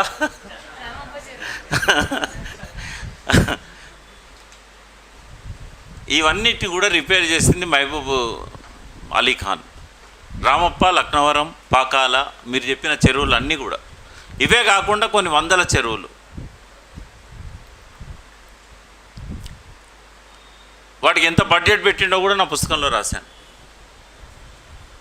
నేను ఇంకొక అష్యూరెన్స్ ఇస్తాను మీకు, ఎందుకంటే చరిత్ర చెప్పేటప్పుడు నీటిపారుదలలోకి పోతే అది అన్ఎండింగ్ సబ్జెక్ట్. నేను 3 రోజులు చెప్పగలుగుతా ఈ నీటిపారుదల మీద. అది నేను సపరేట్గా మీకు ఒక రోజు నీటిపారుదల మీదనే క్లాస్ ఇస్తా. అప్పుడేముండే, తర్వాత ఏముండే, ఇప్పుడు ఏముండే, 2014 కాకుండా 19 దాకా చెప్తా, 22 దాకా చెప్తా. ఎందుకంటే ఆ శాఖకు నేను చైర్మన్ ఉన్నా కాబట్టి మీకు ఆ నాలెడ్జ్ని నేను షేర్ చేస్తా. ఒక ఫుల్ 1.5 అవర్ క్లాసు ఒక 2-3 వారాల తర్వాత నేను మళ్ళీ తీసుకుంటాను. విశ్వనాథ్ గారు ఒక్క నిమిషం, నాకు ఇంకొంచెం సమయం కావాలి, మీరు ఓకేనా? 12 వరకు కొద్దిగా వాటర్ ఉన్నది కదా, ఓకే, థ్యాంక్ యూ. సో ఇంకో క్లాస్లో ఇరిగేషన్ చెప్తాను. ఇప్పుడు ఏంటంటే పైన చెప్పుకుంటూ వెళ్ళిపోతా. సో మీర్ మహబూబ్ అలీ ఖాన్ పీరియడ్లో అత్యంత ప్రజాదరణ పొందిన కృషి కానీ చారిత్రాత్మక కృషి కానీ ఏం జరిగిందంటే నీటిపారుదల మీద ఆయన శ్రద్ధ. కట్టింది ఒకటే పెద్ద ప్రాజెక్టు, కానీ ఆయన మరమ్మతు చేసిన చెరువులన్నీ కూడా కాకతీయుల కాలం నాటి, కుతుబ్ షాహీల కాలం నాటి, ఆ తర్వాత కూడా నిర్మించినాయి. సో అదొక గొప్ప పని, ఎందుకంటే దానివల్ల ఆదాయం బాగా పెరిగింది ప్రభుత్వానికి. ఎందుకు చెరువుల మీద ఆయన దృష్టి పెట్టినంటే కూడా ఆర్థిక పరిస్థితి మెరుగు కావాలంటే ఆ రోజున్న ప్రధానమైన వనరు ఆనాడు తాగుబోతుల మీద ప్రభుత్వాలు ఆధారపడలే, ఎక్సైజ్ రెవెన్యూ మీదనే ప్రభుత్వాలు నడవాలి. కొద్దిగా ఆ ప్రభుత్వాలకు విలువలు ఉండేవి కొంచెం. సో భూమి శిస్తు అనేది రైతులు చెల్లించాలి, ప్రభుత్వం నీళ్ళు ఇచ్చినప్పుడు ఆ నీళ్ళ కోసం వారు పన్ను కట్టాలని చెప్పి ప్రధాన ఆదాయం నిజాంకే కాదు, నిజాం కంటే ముందున్న రాజులకు కూడా భూమి శిస్తే ప్రధానమైన ఆదాయం. సో నీళ్లు లేని భూముల మీద పంట రాదు కాబట్టి శిస్తు వసూలు చేయడం కుదరదు. వర్షాధార భూములలో పంటలు సరిగా పండవు కాబట్టి. అందుకని సాలార్ జంగ్ దూరదృష్టితోని ఈ భూమి శిస్తులు ఫిక్స్ చేశాడు ఆయన. ఒక ప్రశ్న రెవెన్యూ గురించి అడిగినప్పుడు ఆ పార్ట్ మీరు ఎక్కువ రాయాల్సి ఉంటుంది, ఎందుకంటే ఫస్ట్ భూములను సర్వే చేయడానికి సర్వేయర్లు కావాల్సి వచ్చింది. ఆ సర్వేయర్ల కోసం ఆయన సర్వే స్కూల్ పెట్టాడు. ఎంతమందిని అయితే ఆయన అవసరమైందో అంతమందిని ట్రైన్ చేసి ఆ స్కూల్ మూసేసిండు. వాళ్ళందరితోని భూములు సర్వే చేయించాడు. తర్వాత శిస్తును ఒకసారి డిసైడ్ చేసి ఎవ్రీ ఇయర్ మనకు అదే వేస్తారు. కరెంట్ బిల్ కూడా అట్లే కదా, ఎప్పుడో డిసైడ్ చేస్తారు. ఆ తర్వాత అది అందులో మన మనుషులు అందులో ఉండట్లేదా ఏమి చూడరు, ప్రతి నెల మినిమం బిల్లు వస్తూనే ఉంటుంది. కానీ ఆయన భూమి శిస్తు అట్లేలే. ప్రతి సంవత్సరం పంట చేతికి వచ్చే సమయానికి రెవెన్యూ అధికారులు పోయి నిజంగానే అందులో పంట పండిందా, లేదా రాళ్ల వాన పడి వర్షాలకు ఏమన్నా పాడైపోయిందా, నీళ్ళు ఎల్లకేమన్నా ఎండిపోయిందా, రైతుకి ఎంత ఆదాయం వచ్చే అవకాశం ఉన్నది, ఆ పంట విలువ ఎంత నిర్ధారించిన తర్వాతనే విలువ కట్టేవాళ్ళు. వాళ్ళు రావడం కోసం అవసరమైతే 4-5 రోజులు పొలం కోతను కూడా రైతులు వాయిదా వేసుకునేవాళ్ళు. అంత పకడ్బందీ శిస్తు సాలార్ జంగ్ స్టార్ట్ చేశాడు.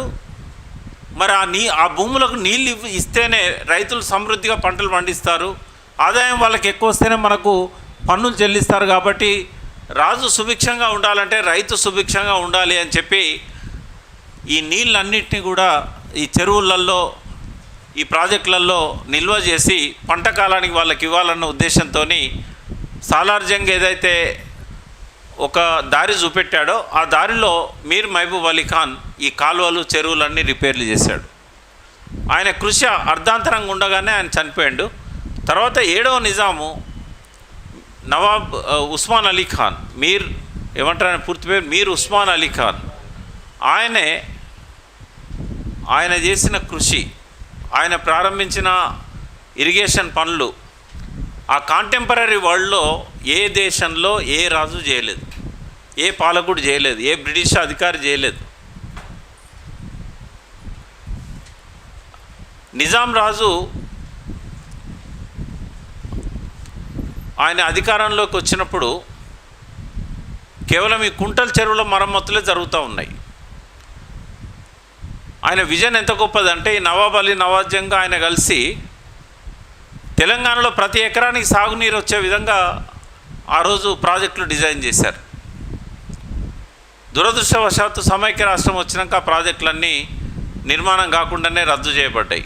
ఇది నేను ఇరిగేషన్ గురించి చెప్పినప్పుడు మీకు చెప్తాను. బట్ ఆ గొప్ప విజన్ అనేది ఆ రోజుల్లో ఏ రాజుకు లేకుండే, ఆ తర్వాత వచ్చిన ఏ ముఖ్యమంత్రికి కూడా లేకుండే. మళ్ళీ ఆఫ్టర్ లాంగ్ టైం తెలంగాణలో ఉన్న ప్రతి ఎకరానికి నీళ్ళు ఇవ్వాలన్న మొదటి ముఖ్యమంత్రి కేసీఆర్ గారే. అనడమే కాదు, దాన్ని ఆచరించి కూడా ఆయన చూపెడుతున్నాడు. ఇంకొక 3-4 సంవత్సరాల్లో ప్రతి ఎకరానికి కూడా సాగునీరు గోదావరి, కృష్ణా నీళ్ళు అందుతాయి. అది మన కళ్ళ ముందు చూస్తాం. మీలో కొందరు అధికారులు అయిన వాళ్ళే వాటి మీద కూడా మీకు బాధ్యతలు ఉంటాయి. సో నవాబ్ అలీ నవాజ్ జంగ్ కృషి అనేది అదొక సపరేట్ ప్రశ్నగా వచ్చే అవకాశం ఉంటుంది. మీర్ మహబూబ్ అలీ ఖాన్ ఇరిగేషన్ గురించి ఏం చేసిండు అనేది ప్రత్యేక ప్రశ్నగా వచ్చే అవకాశం ఉంటుంది. తర్వాత మీర్ ఉస్మాన్ అలీ ఖాన్ 7వ నిజాం ఇరిగేషన్ గురించి ఏం చేసిండు అనేది కూడా అదొక ప్రశ్నగా ఖచ్చితంగా వచ్చే అవకాశం ఉంటుంది. కాబట్టి వాటి మీద ఫోకస్ చేయాలి. ఇంకో ముఖ్యమైన అంశము ఉస్మాన్ అలీ ఖాన్ చేసింది ఏంటంటే, మహబూబ్ అలీ ఖాన్ పీరియడ్లో కూడా, సాలార్ జంగ్ పీరియడ్లో కూడా, ఆ తర్వాత కొనసాగింపుగా ఉస్మాన్ అలీ ఖాన్ పీరియడ్లో కూడా, ఈ మొత్తం పీరియడ్ అంతా కూడా ఒక 100 సంవత్సరాలు అనుకుంటే 1853 నుంచి 1948 వరకు ఈ మొత్తం పీరియడ్లో విద్యాభివృద్ధి అనేది చాలా గొప్పగా ప్రారంభమైంది. విద్యాభివృద్ధికి సాలార్ జంగ్ ఏం చేసిండు, విద్యాభివృద్ధికి మీర్ మహబూబ్ అలీ ఖాన్ ఏం చేశాడు, చివరి నిజాం ఏం చేశాడు, ఇది కూడా ఒక ప్రశ్నగా వచ్చే అవకాశం ఉంటుంది. విడిగా అడగొచ్చు, 7వ నిజాం విద్యాభివృద్ధికి చేసిన కృషిని వివరింపండి, 6వ నిజాం విద్యాభివృద్ధికి చేసిన కృషిని వివరించండి, సాలార్ జంగ్ విద్యా సంస్థల గురించి ఏం చేసిండు అనేది. ఇట్లా ఈ 3 ప్రశ్నలు కూడా విడివిడిగా రావచ్చు, కలిసి రావచ్చు. ఎడ్యుకేషన్ అనేది చాలా ఇంపార్టెంట్ కాబట్టి irrigation, education, health, roads and buildings, taxes, వీటన్నిటికి సంబంధించిన ప్రశ్నలు విడివిడిగా వచ్చే అవకాశం కూడా ఉంటుంది ఆ పీరియడ్కి సంబంధించిన వాళ్ళల్లో.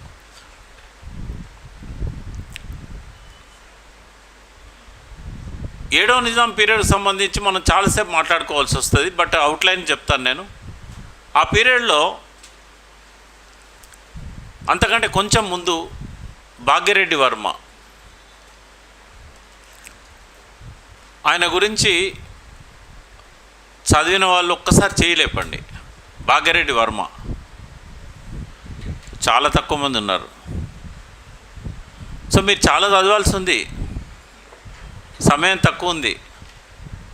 ఈ పుస్తకంలో కొంత భాగ్యరెడ్డి వర్మ గురించి ఉంటుంది, మీకు అంత తెలిస్తే చాలా, అంతకంటే ఇంకా ఎక్కువ తెలియాల్సిన అవసరం ఇప్పుడైతే లేదు. మెయిన్ కోసం ఒక ప్రశ్న ప్రత్యేకంగా వస్తుంది భాగ్యరెడ్డి వర్మ గురించి. సపోజ్ ఆయన దళితుల కోసం చేశాడు, ఆయన దళితుడు కాబట్టి. భాగ్యరెడ్డి వర్మ అంటే వర్మ ఫార్వర్డ్ లాస్, రెడ్డి ఫార్వర్డ్ లాస్ కాబట్టి ఆయన ఫార్వర్డ్ లాస్ అనుకోవద్దు.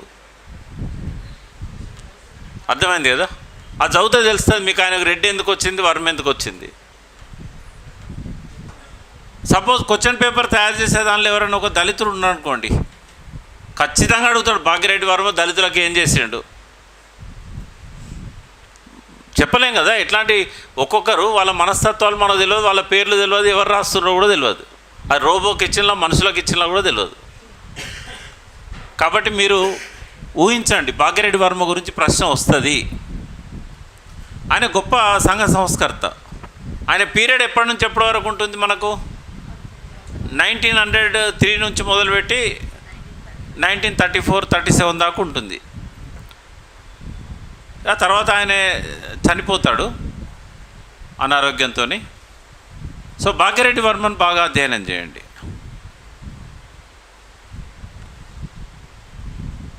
గాంధీజీ వస్తాడు భాగ్యరెడ్డి వర్మ సంస్కరణను చూడడానికి వస్తాడు. ఆయన వచ్చినప్పుడు ఒక గొప్ప మాట చెప్తాడు. ఏంటిది అది? భాగ్యరెడ్డి వర్మ పెట్టిన మీటింగ్లోనే, ఎక్కడ జరిగింది ఆ మీటింగ్? ఎవరైతే భాగ్యరెడ్డి వర్మ గురించి చదివినలో వాళ్ళ కోసమే ఈ ప్రశ్న, తెలియని వాళ్ళని అడగట్లేదు. ఎక్కడ పెట్టారు మీటింగ్? గాంధీజీ అడ్రస్ చేసిన మీటింగ్ పరేడ్ గ్రౌండ్ లేదు అప్పుడు.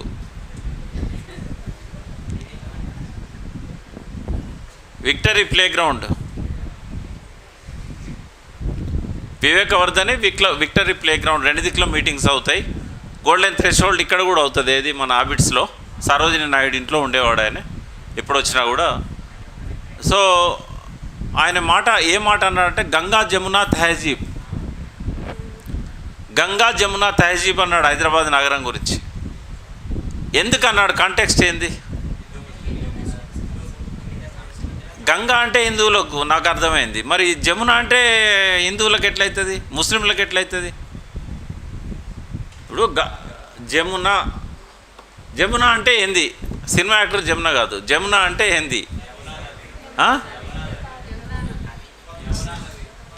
ఇప్పుడు ఈ ప్రశ్న అడిగింది అనుకోండి, జమున నది ఎక్కడుంది అని అడిగారు. ఆగ్రాలో ఉందని రాస్తారు. అక్కడ ఉంది జమున కాదు, యమున. జమున నది ఎక్కడుంది? ఎవరన్నది? ఒక్కసారి క్లాప్స్ చేయండి. ఒక్కరని ఉన్నారు కనీసం. బంగ్లాదేశ్లో దాన్ని జమున అని పిలుస్తారు. అది మళ్ళీ గంగా నదిలోనే కలుస్తుంది ఆ జమున వచ్చి. అయితే గంగా జమున తహజీబ్ అంటే గంగా లోపలనే ఒక ట్రిబ్యూటరీ అది. అక్కడ దాన్ని జమున అని పిలుస్తారు బంగ్లాదేశ్లో.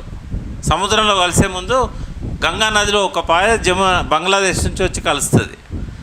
అక్కడ ముస్లిమ్సే ఉంటారు బంగ్లాదేశ్లో. అయితే గంగా నదిలో ముస్లిం ప్రాంతం నుంచి వచ్చిన నది, హిందూ ప్రాంతం నుంచి వచ్చిన నది రెండు కలుస్తాయి కాబట్టి తెహజీబ్. గంగా నదిలో ఎట్లయితే ముస్లిమ్స్ హిందువులు విలీనమైపోయారో వాళ్ళ నుంచి వచ్చే సంస్కృతి కానీ నదులు కానీ, సో హైదరాబాద్ కూడా గంగా జమున తహజీబ్ అని చెప్పారు.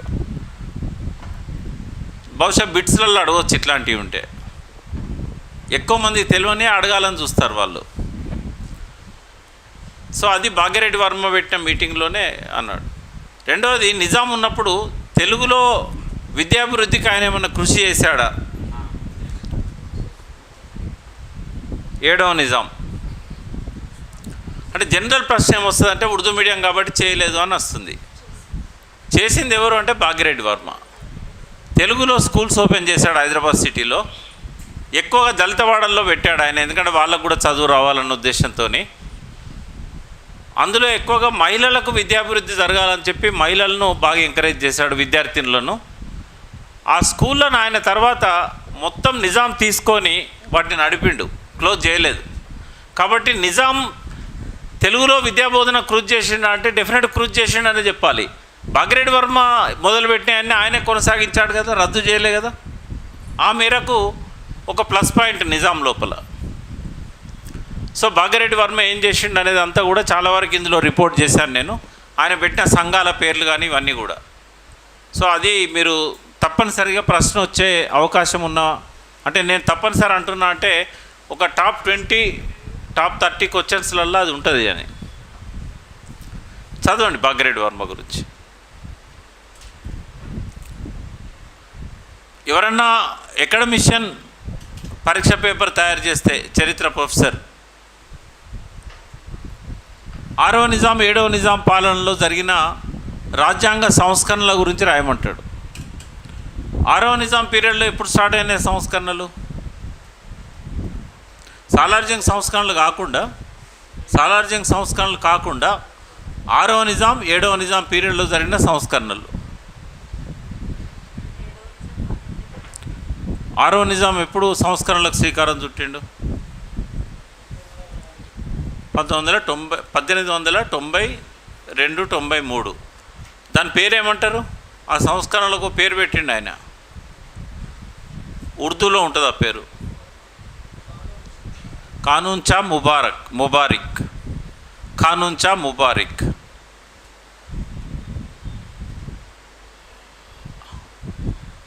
దాని గురించి కొంచెం తక్కువే రాశాను నేను. అది ఇంకా కొంత రాయాల్సిన అవసరం ఉండే. అయితే ఆ సమగ్రమైన సమాచారం దొరకలేదు. ఇప్పుడు దొరుకుతూ ఉంది. మీరు ఎక్కడైనా దాని గురించి కొంత తెలుసుకోగలిగితే బెటరు.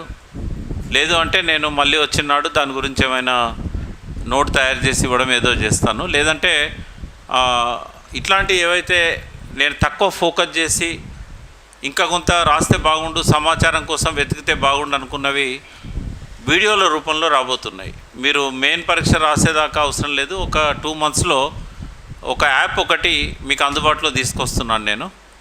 తెలంగాణ ప్రకాశ్ అకాడమీ పేరుతోని అది స్టార్ట్ అవుతున్నది. ఇప్పుడిప్పుడే ఆ రికార్డింగ్ అవన్నీ మొదలవుతున్నాయి. అది చాలా తక్కువ ధరే ఉంటుంది. మిగతా వాటిలాగా 1500, 1000 రూపాయలు ఇట్లేమి ఉండదు. అందులో ఏంటంటే ఎప్పటికప్పుడు అప్డేట్ చేయడమే కాకుండా ఎవరైతే సబ్స్క్రైబ్ చేసుకుంటారో వాళ్ళకు ఇటువంటి అన్నీ కూడా నేనే మాట్లాడుతూ ఉంటాను. ఇంకొక అడ్వాంటేజ్ ఏముంటుంది అలా అంటే, మీకు చరిత్ర నిర్మించిన వాళ్ళే చరిత్ర చెప్తారు. ఇప్పుడు మలిదశ తెలంగాణ ఉద్యమంలో జేఏసీ ఏర్పాటు తర్వాత తెలంగాణ ఆవిర్భావం దాకా కోదండరామ్ది చాలా ఇంపార్టెంట్ రోల్. కోదండరామే చెప్తాడు ఆ చరిత్ర నా యాప్లో. ఎన్జిఓల ఉద్యమం గురించి స్వామిగౌడు, విఠలు, దేవిప్రసాద్ వాళ్ళే చెప్తారు, శ్రీనివాస్ గౌడు వాళ్ళే చెప్తారు. అమరవీరుల స్తూపం గురించి ఎవరెవరు ఏదేదో చెప్తున్నారు యూట్యూబ్లలో చూశాను నేను. ఇన్ని తప్పులు చెప్తున్నారు, పిల్లల్ని వీళ్ళు పక్కదారి పట్టిస్తున్నారని చెప్పి యాదగిరిరావుతోనే చెప్పిస్తున్నాడు నేను. ఎవరైతే స్తూపం కట్టిండో ఆయనే చెప్తున్నాడు. నా కామెంట్ ఉంటుంది, ఆయన ఇంటర్వ్యూ ఉంటుంది. బాగుంటుంది అట్లా. డైరెక్ట్ చరిత్ర మీకు అందుబాటులోకి వస్తుంది. ఒకరు చేసిన దాని గురించి ఇంకోరు తప్పు చెప్పొచ్చు. వాటిలలోనే ఈ కానూన్చా ముబారిక్ గురించి, అరవముదుం అయ్యంగారు 7వ నిజాం పీరియడ్లో చేసిన రాజ్యాంగ సంస్కరణల గురించి, వీళ్ళిద్దరి మధ్యలో కూడా మళ్ళీ సంస్కరణల కోసం 7వ నిజాం చేసిన కృషి ఉంది 1923 ఆ ప్రాంతంలో. సో ఆ సంస్కరణల గురించి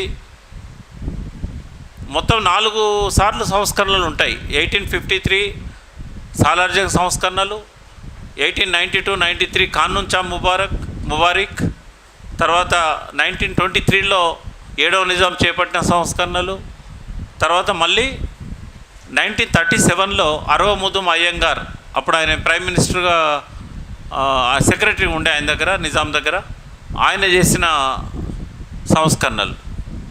ఈ 4 సంస్కరణల మీద వివరంగా మీకు ఆ వీడియోలో వస్తాయి. ఎవరి పుస్తకంలో లేవు, ఎందుకంటే నేనే తక్కువ రాసిందంటే ఇందులో చూసి కాపీ కొట్టిన వాళ్ళు ఆ మాత్రం కూడా రాయరు. ఎవరన్నా రీసెర్చ్ స్కాలర్స్ రాస్తే మనకు డెఫినెట్గా అది ఒక సోర్స్ అవుతుంది.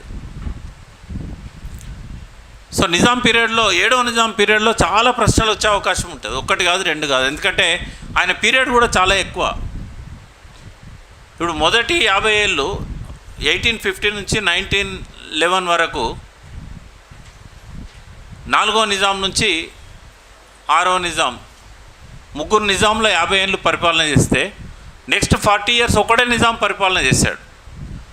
ఆయన పీరియడ్లోనే చాలా మార్పులు వచ్చినాయి. రకరకాల ప్రశ్నలు వచ్చే అవకాశం ఉంటుంది ఆయన పీరియడ్లో. ఆయన పీరియడ్లోనే ముల్కీ ఫర్మానా వచ్చింది 1919లో. ఆయన పీరియడ్లోనే ఉస్మానియా యూనివర్సిటీ అనేది ప్రారంభించబడ్డది. స్థానిక భాషలో వచ్చిన మొట్టమొదటి యూనివర్సిటీ ఉస్మానియా యూనివర్సిటీ, అంటే ఉర్దూ భాషలో. అంతకుముందు మద్రాస్ యూనివర్సిటీ ఉంది, బెనారస్ యూనివర్సిటీ ఉంది, అలీగఢ్ యూనివర్సిటీ ఉంది, ఇవన్నీ ఉన్నాయి. కానీ మొత్తం యూనివర్సిటీలో అధికార భాషగా ఉర్దూ పెట్టింది ఉస్మానియా యూనివర్సిటీలోనే. అక్కడి నుంచి వచ్చిన గ్రాడ్యుయేట్సే ఉస్మానియా గ్రాడ్యుయేట్స్ అసోసియేషన్ అని 1920లో పెట్టుకున్నారు. ఎగ్జిబిషన్ సొసైటీ ఉంది కదా, అది వాళ్ళ ఆధ్వర్యంలో నడుస్తున్నదే. దాని చరిత్ర కూడా ఇప్పుడు 100 ఏళ్ళు దాటింది. సో ఆ సమయంలో వచ్చిన కొన్ని ఉద్యమాలు కూడా ఉన్నాయి. అయితే మొన్నటి మీటింగ్ నేను మాట్లాడినప్పుడు ఇక్కడ ఎంతమంది అటెండ్ అయ్యారో ఒకసారి చేయలేపుతారా? చాలా తక్కువ మంది. ఓకే, మళ్ళీ ఒకసారి రిపీట్ చేస్తాను మీకోసము. తెలంగాణ చరిత్రను అర్థం చేసుకోవాలంటే రైట్ ఫ్రమ్ 1853 నుంచి, అంటే తెలంగాణ భావన అనేది రావడానికి ఆరంభంగా మనం 1853ని తీసుకుంటే 2014 దాకా కూడా ఈ చరిత్ర మొత్తము ఒక పూలదండలో దారం లాగుంటుంది. దండ ఏర్పడాలంటే ఏం చేస్తాం మనం? ఒక సూది దారం తీసుకొని పూలన్నీ గుచ్చుతాం, అప్పుడే దండ షేప్కి వస్తుంది. ఈ తెలంగాణ ఉద్యమాన్ని అంతా ఒక దండ అనుకుంటే, ఉద్యమాలను అన్నింటినీ కలిపి అందులో బంతిపూలు ఉన్నాయి. ఆ బంతిపూలను మనం నిజాం సంస్కరణలు, సాలార్జంగ్ సంస్కరణలు అనుకుందాం. అందులో ఎర్రటి మందారాలు, గులాబీ పూలు ఉన్నాయి. వాటిని మనం తెలంగాణ సాయుధ పోరాట చరిత్ర అనుకోవచ్చు. ఇంకో చామంతి పూలు ఉన్నాయి, ఆ పూలను మనం 69 ఉద్యమం అనుకోవచ్చు. అందులో కొన్ని వైలెట్ కలర్ పూలు ఉన్నాయి, అది ఇడ్లీ సాంబార్ గోబ్యాక్ ఉద్యమం అనుకోవచ్చు. అంటే ఈ దండలో ఎట్లయితే రకరకాల కలర్స్తోని ఒకే దారానికి చుట్టూ అల్లుకొని ఉంటాయో, మొత్తం ఉద్యమాలన్నీ కూడా ముల్కీ చుట్టే ఉన్నాయి. కాబట్టి ముల్కీని ఫస్ట్ అర్థం చేసుకుంటే ఈ 150 ఏళ్ళ చరిత్ర అర్థమవుతుంది మీకు. మీరు ఏం చదువుకుంటూ పోయినా కూడా అందులో ముల్కీకి సంబంధించిన సమస్య వస్తూనే ఉంటుంది. లాస్ట్కు తెలంగాణ ప్రభుత్వం ఏర్పడిన తర్వాత గ్రూప్ 1 నోటిఫికేషన్ 6 సంవత్సరాలు 7 సంవత్సరాలు ఆలస్యం కావడానికి కారణం ఏంటంటే కూడా ముల్కీయే. మళ్ళీ 95% రిజర్వేషన్ వచ్చేదాకా నేను పెట్టను ఎగ్జామ్ అన్నాడు సీఎం గారు. ఎందుకంటే ఇప్పుడు ఎగ్జామ్ పెడితే మళ్ళీ 20% పైన వాళ్ళు వస్తారు, వాళ్ళని రానిచ్చేది లేదని చెప్పేసి ఆయన రాష్ట్రపతి సంతకం అయ్యేదాకా గ్రూప్ 1 నోటిఫికేషన్ ఇవ్వలేదు. ఆయన ఉద్దేశం ఏంటంటే తెలంగాణ వచ్చినాక కూడా నాన్ ముల్కీ వచ్చి ఉద్యోగంలో చేరితే వాడు 30 ఏళ్ళు గోసపుచ్చుకుంటాడు తెలంగాణ ప్రజలని. కలెక్టర్ అవుతాడు, సెక్రటరీ అవుతాడు, అవసరమైతే చీఫ్ సెక్రటరీ అవుతాడు. కాబట్టి ఎట్టి పరిస్థితుల్లో గ్రూప్ 1 పెట్టడానికి నేను ఒప్పుకోను అని చెప్పాడు. సరే, ఎవరెన్ని విమర్శలు చేసినా ఆయన అనుకున్న సాధించిండు. రిజర్వేషన్ రాష్ట్రపతి ఉత్తర్వులు వచ్చిన తర్వాతనే చేశాడు. అంటే నాన్ ముల్కీ అనేది ఎప్పుడో సాలార్జంగ్ పీరియడ్లో స్టార్ట్ అయితే 2019-20 దాకా కూడా అది కంటిన్యూ అయింది. దాని చుట్టే అన్ని సమస్యలు ఉన్నాయి. అన్ని ఉద్యమాలకు కూడా మూలం మళ్ళీ అక్కడే ఉంటుంది. కాబట్టి ముల్కీ అనేది అధ్యయనం చేయాలన్నప్పుడు 6వ నిజాం పీరియడ్ ప్లస్ అంతకంటే ముందు సాలార్జంగ్ పీరియడ్, తర్వాత 7వ నిజాం పీరియడ్లో 6వ నిజాం ప్రధానమంత్రిగా ఉన్న కిషన్ ప్రసాద్ ఆయన ఇచ్చిన ముల్కీ రూల్స్, ఆ తర్వాత 1919 ఫర్మానా తర్వాత 1949 ఫర్మానా, ఈ 2 ఫర్మానాలకు మధ్య కాలంలో జరిగిన ముల్కీ ఉద్యమాలు, ఉస్మానియా యూనివర్సిటీ ప్రాతిపదికగా పునాదిగా జరిగిన ఉద్యమాలు, ఇట్లాంటివన్నీ కూడా మనము 7వ నిజాం పీరియడ్లో వచ్చే ప్రశ్నల్లో ఎక్స్పెక్ట్ చేయొచ్చు. ఇవే కాకుండా తెలంగాణ సాయుధ పోరాటం, నిజాం వ్యతిరేక పోరాటాలు, ఇక్కడున్న జామీందారీ వ్యవస్థ, జాగీర్దారీ వ్యవస్థ, తర్వాత వెట్టి చాకిరీ, వీటన్నిటి మీద కూడా ప్రశ్నలు వచ్చే అవకాశం ఉంటుంది. వెట్టి చాకిరీ గురించి ఇట్లాంటి విషయాల మీద సమగ్రంగా ఉంది ఈ పుస్తకంలో. వెట్టి చాకిరీ ఎన్ని పద్ధతుల్లో ఉండేటప్పుడు, తర్వాత ఒక సాంస్కృతిక ఉద్యమాలు కూడా తెలంగాణలో బాగా వచ్చాయి. అందులో ఆంధ్ర మహాసభ ముందు ఏ పేరుతో ఉండే, తర్వాత ఎట్లా ఆంధ్ర మహాసభగా పరిణామం చెందింది, ఆంధ్ర మహాసభ మొదటి మహాసభ నుంచి మొదలుపెట్టి 11వ ఆంధ్ర మహాసభ దాకా ప్రతి మహాసభలో చేసిన తీర్మానాలు, ఆంధ్ర మహాసభ మీద కూడా సపరేట్ క్వశ్చన్ వచ్చే అవకాశం ఉంది. అప్పుడు ఈ 11 ఆంధ్ర మహాసభల యొక్క తీర్మానాల గురించి అవగాహన ఉండాలి. అంటే ఒక పరిణామ క్రమం. ఆంధ్ర మహాసభలు మొదట్లో ఏ డిమాండ్స్తో మొదలైనవి, భువనగిరిలో జరిగిన 11వ ఆంధ్ర మహాసభ దగ్గరికి వచ్చేసరికి ఎటువంటి ప్రోగ్రెసివ్ తీర్మానాలు వచ్చినాయి. నిజాం సంఘాలను నిషేధించినా కూడా ఆంధ్ర మహాసభ ధైర్యంగా సభలు ఎట్లా పెట్టుకోగలిగింది. రాచరికానికి వ్యతిరేకంగా కూడా నిర్ణయాలు ఎట్లా తీసుకోగలిగారు. తెలంగాణ సాయుధ పోరాటానికి పునాది ఆంధ్ర మహాసభలో ఉంది, వెట్టి చాకిరీ వ్యతిరేక పోరాటంలో ఉంది. కాబట్టి ఈ నిజాం వ్యతిరేక పోరాటాన్ని మనం తీసుకోవాలనుకున్నప్పుడు ఈ 1921లో ఆంధ్ర కేంద్ర జనసంఘం అని ఒకటి ఏర్పడ్డది. అక్కడి నుండి స్టార్ట్ అవుతుంది అన్నట్టు ఈ ఆంధ్ర మహాసభ బ్యాక్గ్రౌండ్. కాబట్టి ఆ 30 ఏళ్ళ చరిత్ర, 25 సంవత్సరాల చరిత్రను ప్రత్యేకంగా అధ్యయనం చేయాలి. ఎందుకు అంటే నిజాం వ్యతిరేక పోరాటాలకు అవి పునాది. కాబట్టి ఇప్పుడు తెలంగాణ భావన 1948 అని బ్రాకెట్లో పెట్టి ఉంటుంది, కానీ మీరు 1853 సాలార్జంగ్ సంస్కరణలు ఎట్లా చదువుతున్నారో దేనికైనా నేపథ్యం అనేది చాలా ఇంపార్టెంట్. కాబట్టి ఆంధ్ర మహాసభ ప్రశ్న కూడా వచ్చే అవకాశం 100% ఉంటుంది. సాయుధ పోరాటం మీద కూడా ఒక్క ప్రశ్నే కాదు, 2-3 ప్రశ్నలు కూడా రావచ్చు. ఎందుకంటే అందులో 2-3 ధోరణులు ఉన్నాయి. ఫస్ట్ మితవాదులు, అతివాదులు అనేవాళ్ళు ఆంధ్ర మహాసభలో. కాంగ్రెస్ వైపు ఉన్న వాళ్ళు మితవాదులు. వాళ్ళు ఎవరు మితవాదులలో? కేవి రంగారెడ్డి, బూలూరు రామకృష్ణరావు, మాడపాటి హనుమంతరావు, వీళ్ళంతా మితవాదులు. అతివాదులు ఎవరు? రావి నారాయణ రెడ్డి, బద్దం ఎల్లారెడ్డి, దేవులపల్లి వెంకటేశ్వరరావు, ఇట్లాంటి వాళ్ళంతా అతివాదులుగా పిలువబడ్డారు. ఇద్దరి మధ్య స్ప్లిట్ ఎప్పుడు వచ్చింది? భువనగిరి ఆంధ్ర మహాసభ తర్వాత వాళ్ళు సపరేట్ పెట్టుకున్నారు, వీళ్ళు సపరేట్ పెట్టుకున్నారు. వీళ్ళు పెట్టుకోలేదు, ఎందుకంటే తర్వాత సాయుధ పోరాటం మొదలైంది కాబట్టి వీళ్ళు పెట్టుకోలేదు. బట్ వాళ్ళు మాత్రం మడికొండలో ధర్మవరంలో మళ్ళీ పెట్టుకున్నారు. 12వ ఆంధ్ర మహాసభ, 13వ ఆంధ్ర మహాసభ. కాళోజీ నారాయణరావు గారు ఎటువైపు ఉండే? మితవాదులతోనే ఉండే. సో కొన్ని అప్పుడు జరిగిన తీర్మానాలు ఎందుకు స్ప్లిట్ వచ్చింది, అప్పుడున్న సాంఘిక ఆర్థిక పరిస్థితులు ఏంటి అసలు, ఇవన్నీ కూడా. తర్వాత నిజాం వ్యతిరేక సాయుధ పోరాటం మొదలైంది ఎప్పుడు?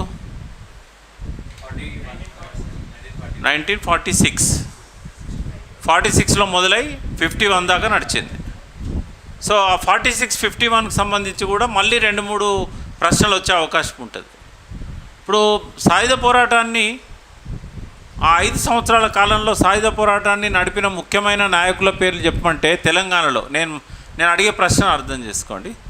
సాయుధ పోరాటాన్ని నడిపిన వాళ్ళు, డైరెక్ట్గా పార్టిసిపేట్ చేసి నడిపిన వాళ్ళు పేర్లు చెప్పంటే ఎవరెవరు పేర్లు చెప్తారు? ఒక్క నిమిషం.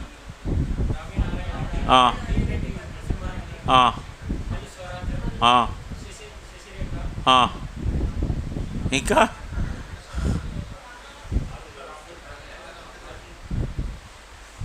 మెయిన్ పర్సన్ పేరు చెప్తలేరు మీరు. Devulapalli Venkateswara Rao main person. నల్గొండలో సాయుధ పోరాటం మొదలు కావడానికి పాలకుర్తిలో కానీ ఐలమ్మ వీళ్ళందరూ కూడా ఆయన దగ్గర ఉన్నవాళ్ళే. వాస్తవంగా చాకలైలమ్మ తుపాకీ పట్టలే, దొడ్డి కుమరయ్య కూడా తుపాకీ పట్టలే.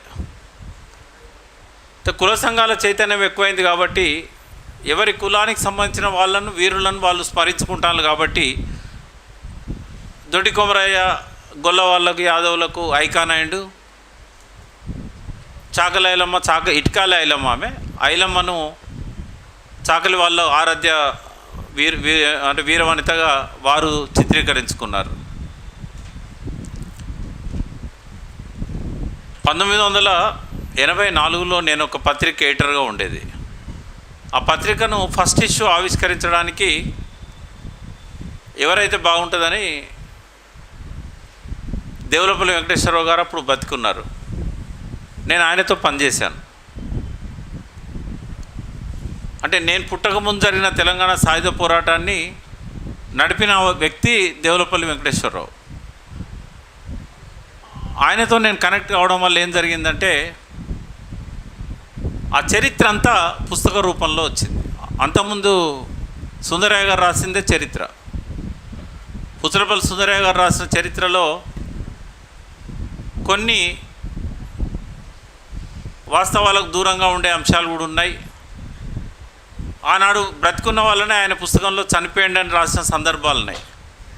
ఎందుకంటే ఆయన డైరీల ఆధారంగా రాశాడు ఆ పుస్తకాన్ని. తేడా ఎంత ఉంటుందో చూడండి. చరిత్ర రాసేటప్పుడు పోరాటంలో పాల్గొన్న నాయకులు రాస్తే ఆ చరిత్ర సార్థకత ఉంటుంది. నాలాగనే దేవులపల్లి వెంకటేశ్వరరావు గారు కూడా హిస్టరీ చదవలేదు, కానీ హిస్టరీని నిర్మించిండు ఆయన. నిజాం వ్యతిరేక సాయుధ పోరాటాన్ని ఏ నుంచి జడ్ దాకా నిర్మించింది ఆయనే. కానీ పుస్తకం రాసి పేరు తెచ్చుకున్నది పుచ్చలపల్లి సుందరయ్య.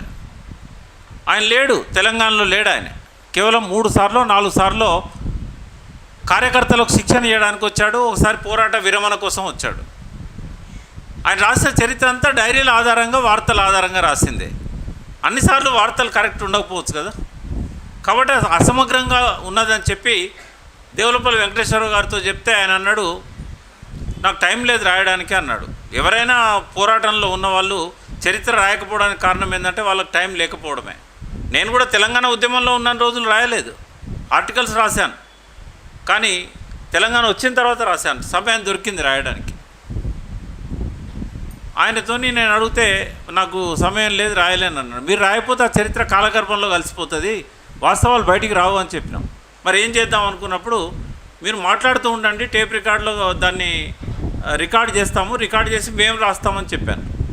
1983 మొత్తం సంవత్సరం అంతా జనవరి నుంచి డిసెంబర్ దాకా పొద్దున్న లేస్తే నా పని టేప్ ఆన్ చేయడం, పాజు నొక్కడం, రాయడం, మళ్ళీ ఆన్ చేయడం, మళ్ళీ రాయడం, మళ్ళీ ఆన్ చేయడం, మళ్ళీ రాయడం, రాసిన దాన్ని ఆయనకు పంపడం, ఆయన దాన్ని తిరిగి పంపడం, మొత్తం ఆ పుస్తకం అంతా నా చేతుల మీదుగా వచ్చింది. నవయుగలో తెలంగాణ ప్రజల సాయుధ పోరాట చరిత్ర దేవులపల్లి వెంకటేశ్వరరావు. అయితే నా పేరెందుకు పెట్టుకోలేదంటే ఆయన అండర్ గ్రౌండ్లో ఉండే, రహస్య జీవితంలో ఉండే. కాబట్టి పోలీసుల ఒత్తిడి ఉంటుందనే ఉద్దేశంతో పేరు పెట్టుకోలేదు. ఆయనతో ఉన్న సాహచర్యం వల్ల తెలంగాణ సాయుధ పోరాటంలోని ప్రతి అంశం చాలా వరకు విషయం ఇప్పటికి కూడా బయటికి రాలేదు. ఎందుకంటే ఫస్ట్ పార్ట్ మాత్రమే వచ్చింది, 1948 దాకానే వచ్చింది. 48 తర్వాత 51 దాకా ఏం జరిగింది అనేది తెలిసిన ఆయన చనిపోయిండు, రాసింది నేనే అయినా కూడా నా దగ్గర నోట్స్ లేవు. ఆ పార్టీ వాళ్ళ దగ్గరనే వాళ్ళు ప్రింట్ చేయట్లేదు. ఆ చరిత్ర మాత్రం ఇప్పటికీ అసంపూర్తిగానే ఉంది. నేను క్లాస్లో నాకు తెలిసిన కొన్ని షేర్ చేసుకుంటాను, కానీ A to Z ఏం జరిగింది అనేది నోటికి గుర్తుండదు, మనకు జ్ఞాపకాలలో ఉండదు. ఎందుకంటే ఈ చరిత్రను మాయం చేస్తారు అని చెప్పి అనుకుంటే ఓ కాపీ పెట్టుకునేవాడిని నేను. వాళ్ళు మాయం చేస్తారని అనుకోలేదు, ఆయన శిష్యులు కదా ప్రింట్ చేస్తారనే అనుకున్నా. కానీ వాళ్ళ సందుగళ్ళల్లో జాగ్రత్తగా పెట్టుకున్నారు. వాళ్ళు రహస్యంగా ఉన్నామంటారు కాబట్టి మనకు దొరకరు. వీళ్ళని చరిత్ర ద్రోహులు అంటారు, చరిత్రను దాచే వాళ్ళను. అది ఇప్పటికీ అసంపూర్తిగా ఉన్న తెలంగాణ సాయుధ పోరాట చరిత్ర. సరే, మనకు అందుబాటులోకి వచ్చిన ఈ చరిత్ర ద్వారా మనం చాలా ప్రశ్నలకు సమాధానాలు చెప్పగలుగుతాం. నాకు వీలైనంత మేరకు చాలా వరకు నేను దాని గురించి కవర్ చేశాను. సో అందులో ఒక 3-4 మలుపులు మనం బాగా గుర్తుపెట్టుకోవాలి. ఒకటి, వెట్టి చాకరీ వ్యతిరేక పోరాటాన్ని గుత్పల సంఘంగా మార్చాల్సి వచ్చింది. ఆ గుత్పల సంఘం ఊరేగింపు జరుగుతున్నప్పుడే దొడ్డి కొమరయ్య గుండాల కాల్పులకు బలైపోతాడు. పాలకుర్తి ఐలమ్మ 84లో నేను మొట్టమొదటిసారి ఆమె గురించి ఎంక్వైరీ చేస్తే ఎవ్వరు కూడా ఆమె గురించి చెప్పలే. ఆమె చేతుల మీదుగా నా పుస్తకాన్ని ఆవిష్కరణ చేద్దామని అనుకున్నాం. ఆమె బ్రతికున్నదా చనిపోయిందా కూడా మార్క్సిస్ట్ పార్టీ నాయకులను అడిగినా కూడా మాకు తెలియదని చెప్పారు. అప్పుడు కూడా రజక సంఘాలు ఉన్నాయి, వాళ్ళకు కూడా తెలియదు, ఆమె ఎవరో కూడా తెలియదు. సరే, దేవులపల్లి ఏమన్నాడంటే, పాలకుర్తి కదా ఆమె ఊరు, ఆ ఊరికి పో, నువ్వు అక్కడ అడుగు, వాళ్ళు చెప్తారు అన్నాడు. సో జనగాం పోయి బస్ ఎక్కి పాలకుర్తిలో దిగిన తర్వాత బస్టాండ్లో వాళ్ళని అడిగా, ఐలమ్మ ఉండేది ఊర్లో, విష్ణుడు దేశ్ముఖ్ వ్యతిరేకంగా పోరాటం చేసిందంటే వెనక గుడిసెనే అక్కడ కూర్చొని ఉంటుంది పో అన్నాడు. అడిగి పోయినప్పుడు ఇట్లా 2 చేతులు ఇట్లా ముడుచుకొని తల్లి బిడ్డలు ఇద్దరు కూర్చొని ఉన్నారు. సో ఇట్లా దేవులపల్లి నేను రమ్మన్నాడు అన్నోళ్ళు, బతికున్నాడు అంటే బతికున్నాడు. సరే, ఆమెను తీసుకొని హైదరాబాద్కి వచ్చి తెల్లారు ఆమె చేతుల మీదుగా పుస్తకాన్ని ఆవిష్కరణ చేయించి, అప్పుడు తీసిన ఫోటోనే ఇప్పుడు మీరు చూసేది. అప్పుడు తీసిన ఫోటో ఆధారంగానే విగ్రహాలు తయారు చేశారు. ఇప్పుడు ఐలమ్మకు ఇక్కడ విగ్రహాలు ఉన్నాయంటే ఆ ఫోటోనే భరత్ భూషణ్ మొన్న ఈ మధ్య చనిపోయాడు, ఆయన తీసిన ఫోటో అది, నేను తీయించిన ఫోటో అది. కృష్ణదేవరాయ గ్రంథాలయం ఏదైతే ఉన్నదో ఇక్కడ సుల్తాన్ బార్లో ఉంది కదా, ఏం లైబ్రరీ అది? కృష్ణదేవరాయ గ్రంథాలయమేనా? భాషా నిలయం. పోతారు ఎప్పుడన్నా లైబ్రరీకి? చాలా పుస్తకాలు ఉంటాయి నిజాం పీరియడ్. సుల్తాన్ బార్, బడిచోడి పోలేదు ఎవరు? ఆ లైబ్రరీకే పోలేదా? మీకు అప్పటి సాహిత్యం అంతా అక్కడ దొరుకుతుంది. ఇప్పుడు గ్రంథాలయ ఉద్యమం అనేది మీరు చదివినలా లేదా? పుస్తకంలో చదవలేదా? ప్రశ్న వస్తుంది, గ్రంథాలయ ఉద్యమం మీద ప్రశ్న వస్తుంది. ఇప్పటికైనా సుల్తాన్ బార్ ఒకసారి పోయి ఆ కృష్ణదేవరాయ భాషా నిలయం ఉంటుంది అక్కడ. అందులో మేము అప్పుడు పాత బిల్డింగ్ ఉండే, ఇప్పుడు కొత్తగా కట్టారు. ఆ బిల్డింగ్లో ఐలమ్మని తీసుకొచ్చి మేము నా పత్రిక ఆవిష్కరింపజేశాం. ఇది 1983లో ఇది జరిగింది, 83. సో ఐలమ్మ విష్ణుడు దేశ్ముఖ్ వ్యతిరేకంగా పోరాడింది ఆమె ధాన్యాన్ని కాపాడుకోవడానికి, ఆమె వరి ధాన్యాన్ని కాపాడుకోవడానికి. ఆమె పండించిన పంటను ఆయన గుండాలు వచ్చి ఆక్రమిస్తూ ఉంటే వాళ్ళకు వ్యతిరేకంగా పోరాడింది. ఆమె కొడుకులందరినీ అరెస్ట్ చేసి జైల్లో పెట్టినా కూడా ఆమె ఈ సంఘం కార్యకర్తల రక్షణతోని ఆ వడ్లను కాపాడుకున్నది. కాబట్టి ఐలమ్మ గురించి, దొడ్డి కొమరయ్య గురించి బయట మీరు వినే మాటలు రాస్తే మాత్రం మార్కులు రావు. దొడ్డి కొమరయ్య కార్యకర్త కూడా కాదు, వాళ్ళ అన్న మల్లయ్య గుత్పల సంఘం కార్యకర్త. ఊరేగింపులో ఆయన పోతుంటే ఆ కాల్పులకు ఆయన తూటా వచ్చి తలుగుతుంది, ఆయన పడిపోతాడు. పడిపోతే ఎవరో పోయి చెప్తారు, మీ అన్న కాల్చిన్లు, మీ అన్న చనిపోయింది అని. అప్పుడు వచ్చి వాళ్ళు కొమరయ్య వచ్చి అన్న మీద వంగుతూ ఉంటే బతుకున్నాడా చనిపోయిందా అని ఇట్లా చూస్తూ ఉంటాడు. అప్పుడు ఇంకో బుల్లెట్ వచ్చి ఆయన తగులుతుంది, ఆయన చనిపోతాడు. తర్వాత కాసేపటికి మల్లయ్య బతుకుతాడు. కొమరయ్యది చరిత్ర లేదు, కానీ కొమరయ్య చరిత్రలో ముఖ్యమైన వ్యక్తి అండి. ఎందుకంటే ఆయన మరణం అనేది సాయుధ పోరాటానికి దారితీసింది. ఆయన మరణం అనేది సాయుధ పోరాటానికి దారితీసింది. గుత్పలతో మనల్ని మనం కాపాడుకోలేము, అవతలి వాడు తుపాకులు పట్టినప్పుడు మనం గుత్పలతో ఎట్లా కాపాడుకుంటాము అని చెప్పేసి. సో ఇవాళ ఇంతసేపు చెప్పినా కూడా 1950 రాలే ఇంకా. విశ్వనాథ్ గారు, ఈ తెలంగాణ భావన మొదటి పార్టు పూర్తి కాలేదు, ఇంకో క్లాస్ అదనంగా కావాలి.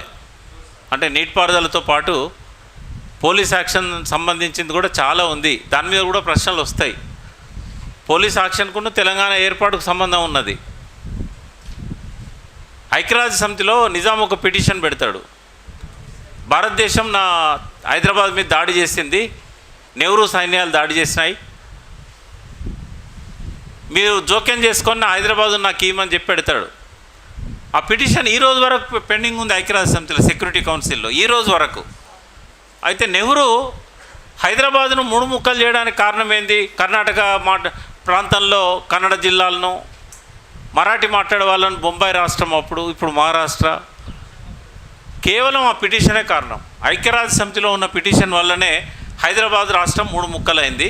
ఇందిరాగాంధీ 369 మంది చనిపోయినా కూడా తెలంగాణ ఇవ్వకపోవడానికి కారణం ఏంటంటే ఐక్యరాజ్య సమితిలో ఉన్న పిటిషనే. కాబట్టి 1948-49 పరిణామాల మీద ఓ అరగంట సేపు చెప్పాల్సి ఉంటుంది మీకు, ఎందుకంటే ఆ పరిణామాలలో నుంచి కొన్ని ప్రశ్నలు వస్తాయి. తర్వాత సాయుధ పోరాటానికి సంబంధించి కూడా ఇంకా కొంత పోలీసు యాక్షన్ అయిన తర్వాత 1948 తర్వాత మనం చేసింది నిజాం వ్యతిరేక పోరాటమే. కాబట్టి దీన్ని ఇంతటితో ఆపాలన్న 2 నాయకుల పేర్లు చెప్పండి.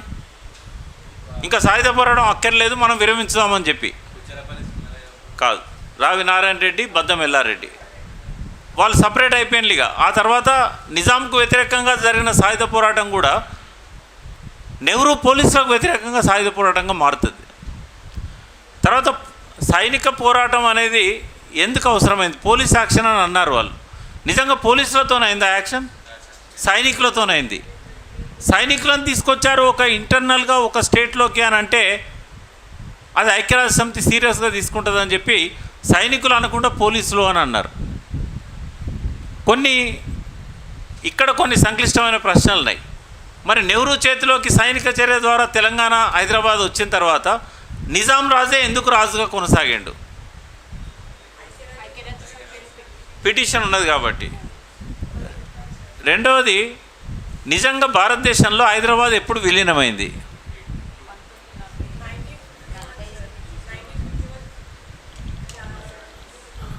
రాజ్యాంగాన్ని ఆమోదించిన రోజు 1950 జనవరి 26.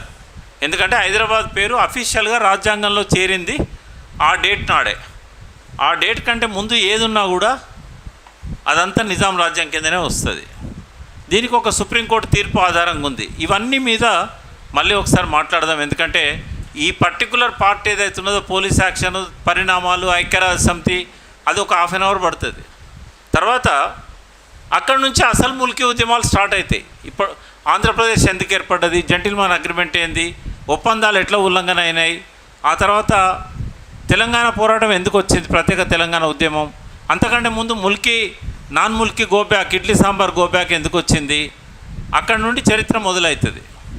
కాబట్టి తెలంగాణ భావన 1948 అని ఏదైతే సిలబస్లో ఉందో 48 రాలేదు అప్పటి నుంచి ఇప్పటిదాకా. ఇదంతా మేము భూమిక నేపథ్యమే మనం మాట్లాడుకున్నదంతా, కానీ ప్రశ్నలు వస్తాయి అందులోంచి కూడా. సో నెక్స్ట్ పార్ట్లో మలిదశ ఉద్యమం కూడా వస్తుంది. సో ఇదంతా కలిపి మళ్ళీ 1-2 క్లాసులు అవసరమవుతాయి. బట్ ఇవాళ వచ్చిన వాళ్ళంతా మళ్ళీ రండి, ఎందుకంటే సమగ్రంగా దీని గురించి మీకు తెలవాలంటే ఒక 3-4 క్లాసులు అవసరం అయ్యేటట్టు ఉన్నాయి. మధ్యలో నేను వదిలేయను, ఏదైనా చెప్తున్నప్పుడు మీకు అర్థమయ్యేటట్టు చెప్పాలని ఉంటుంది. 1 అవర్లో అన్నీ చెప్తామనుకుంటే ఎట్లా సాధ్యమవుతుంది? కాదు కదా. అట్లే నీటిపారుదల మీద కూడా ఒక ఫుల్ క్లాస్ అవసరం అవుతుంది. సో ఇవన్నీ మనం భవిష్యత్తులో తెలుసుకుందాం. నేను మీకు చెప్పినట్టుగా వీడియో క్లాసెస్ కూడా మీరు ఫాలో కండి. అవి కూడా ఒక 1 మంత్ 1.5 మంత్లో మీకు అందుబాటులోకి వస్తాయి. ఎవరైనా మిస్ అయిన వాళ్ళు ఉంటే వాటిల్లో సమగ్రంగా అర్థం చేసుకోవచ్చు. ఒక 100 గంటలు ఉంటుంది, దాదాపు 100 అవర్స్ ఉంటుంది ఈ ఒక్క పుస్తకమే. ఈ పుస్తకమే మీకు 100 గంటల్లో చెప్తాను నేను. ఇక్కడ మీకు 3-4 గంటలు కూడా నేను చెప్పలేకపోతున్నా కదా. కాబట్టి ఇక్కడ ఎవరైతే మిస్ అవుతున్నామని అనుకుంటారో అప్పుడు మీరు వినొచ్చు. రెండవది, మీరు మళ్ళీ కోచింగ్ కూడా పోతారు, మెయిన్ కోచింగ్కి పోయినప్పుడు కూడా అక్కడ ఎవరైతే ట్యూటర్స్ చెప్తారో మళ్ళీ ఈ పుస్తకమే చెప్తారు. వాళ్ళ చేతిలో పట్టుకున్నా పట్టుకోకపోయినా ఇంటి దగ్గర రాసుకున్న నోట్స్ ఇదే పుస్తకం, ఎందుకంటే ఇదే ప్రాతిపదిక. కాబట్టి వీలైతే అందరూ కూడా ఈ పుస్తకాన్ని కొనుక్కుంటే మంచిది. ఆడియో క్లాసులు, వీడియో క్లాసులు, ఇట్లాంటి క్లాసులు విన్నా కూడా మీరు నోట్స్ రాసుకోవడానికి అవకాశం ఉండదు. బుక్ ఉంటే మాత్రం మీరు నోట్స్ రాసుకోవచ్చు, మళ్ళీ రెఫరెన్స్గా మీకు పనికి వస్తుంది. థ్యాంక్ యూ ఫ్రెండ్స్, మళ్ళీ మనం నెక్స్ట్ మీటింగ్లో కలుద్దాం.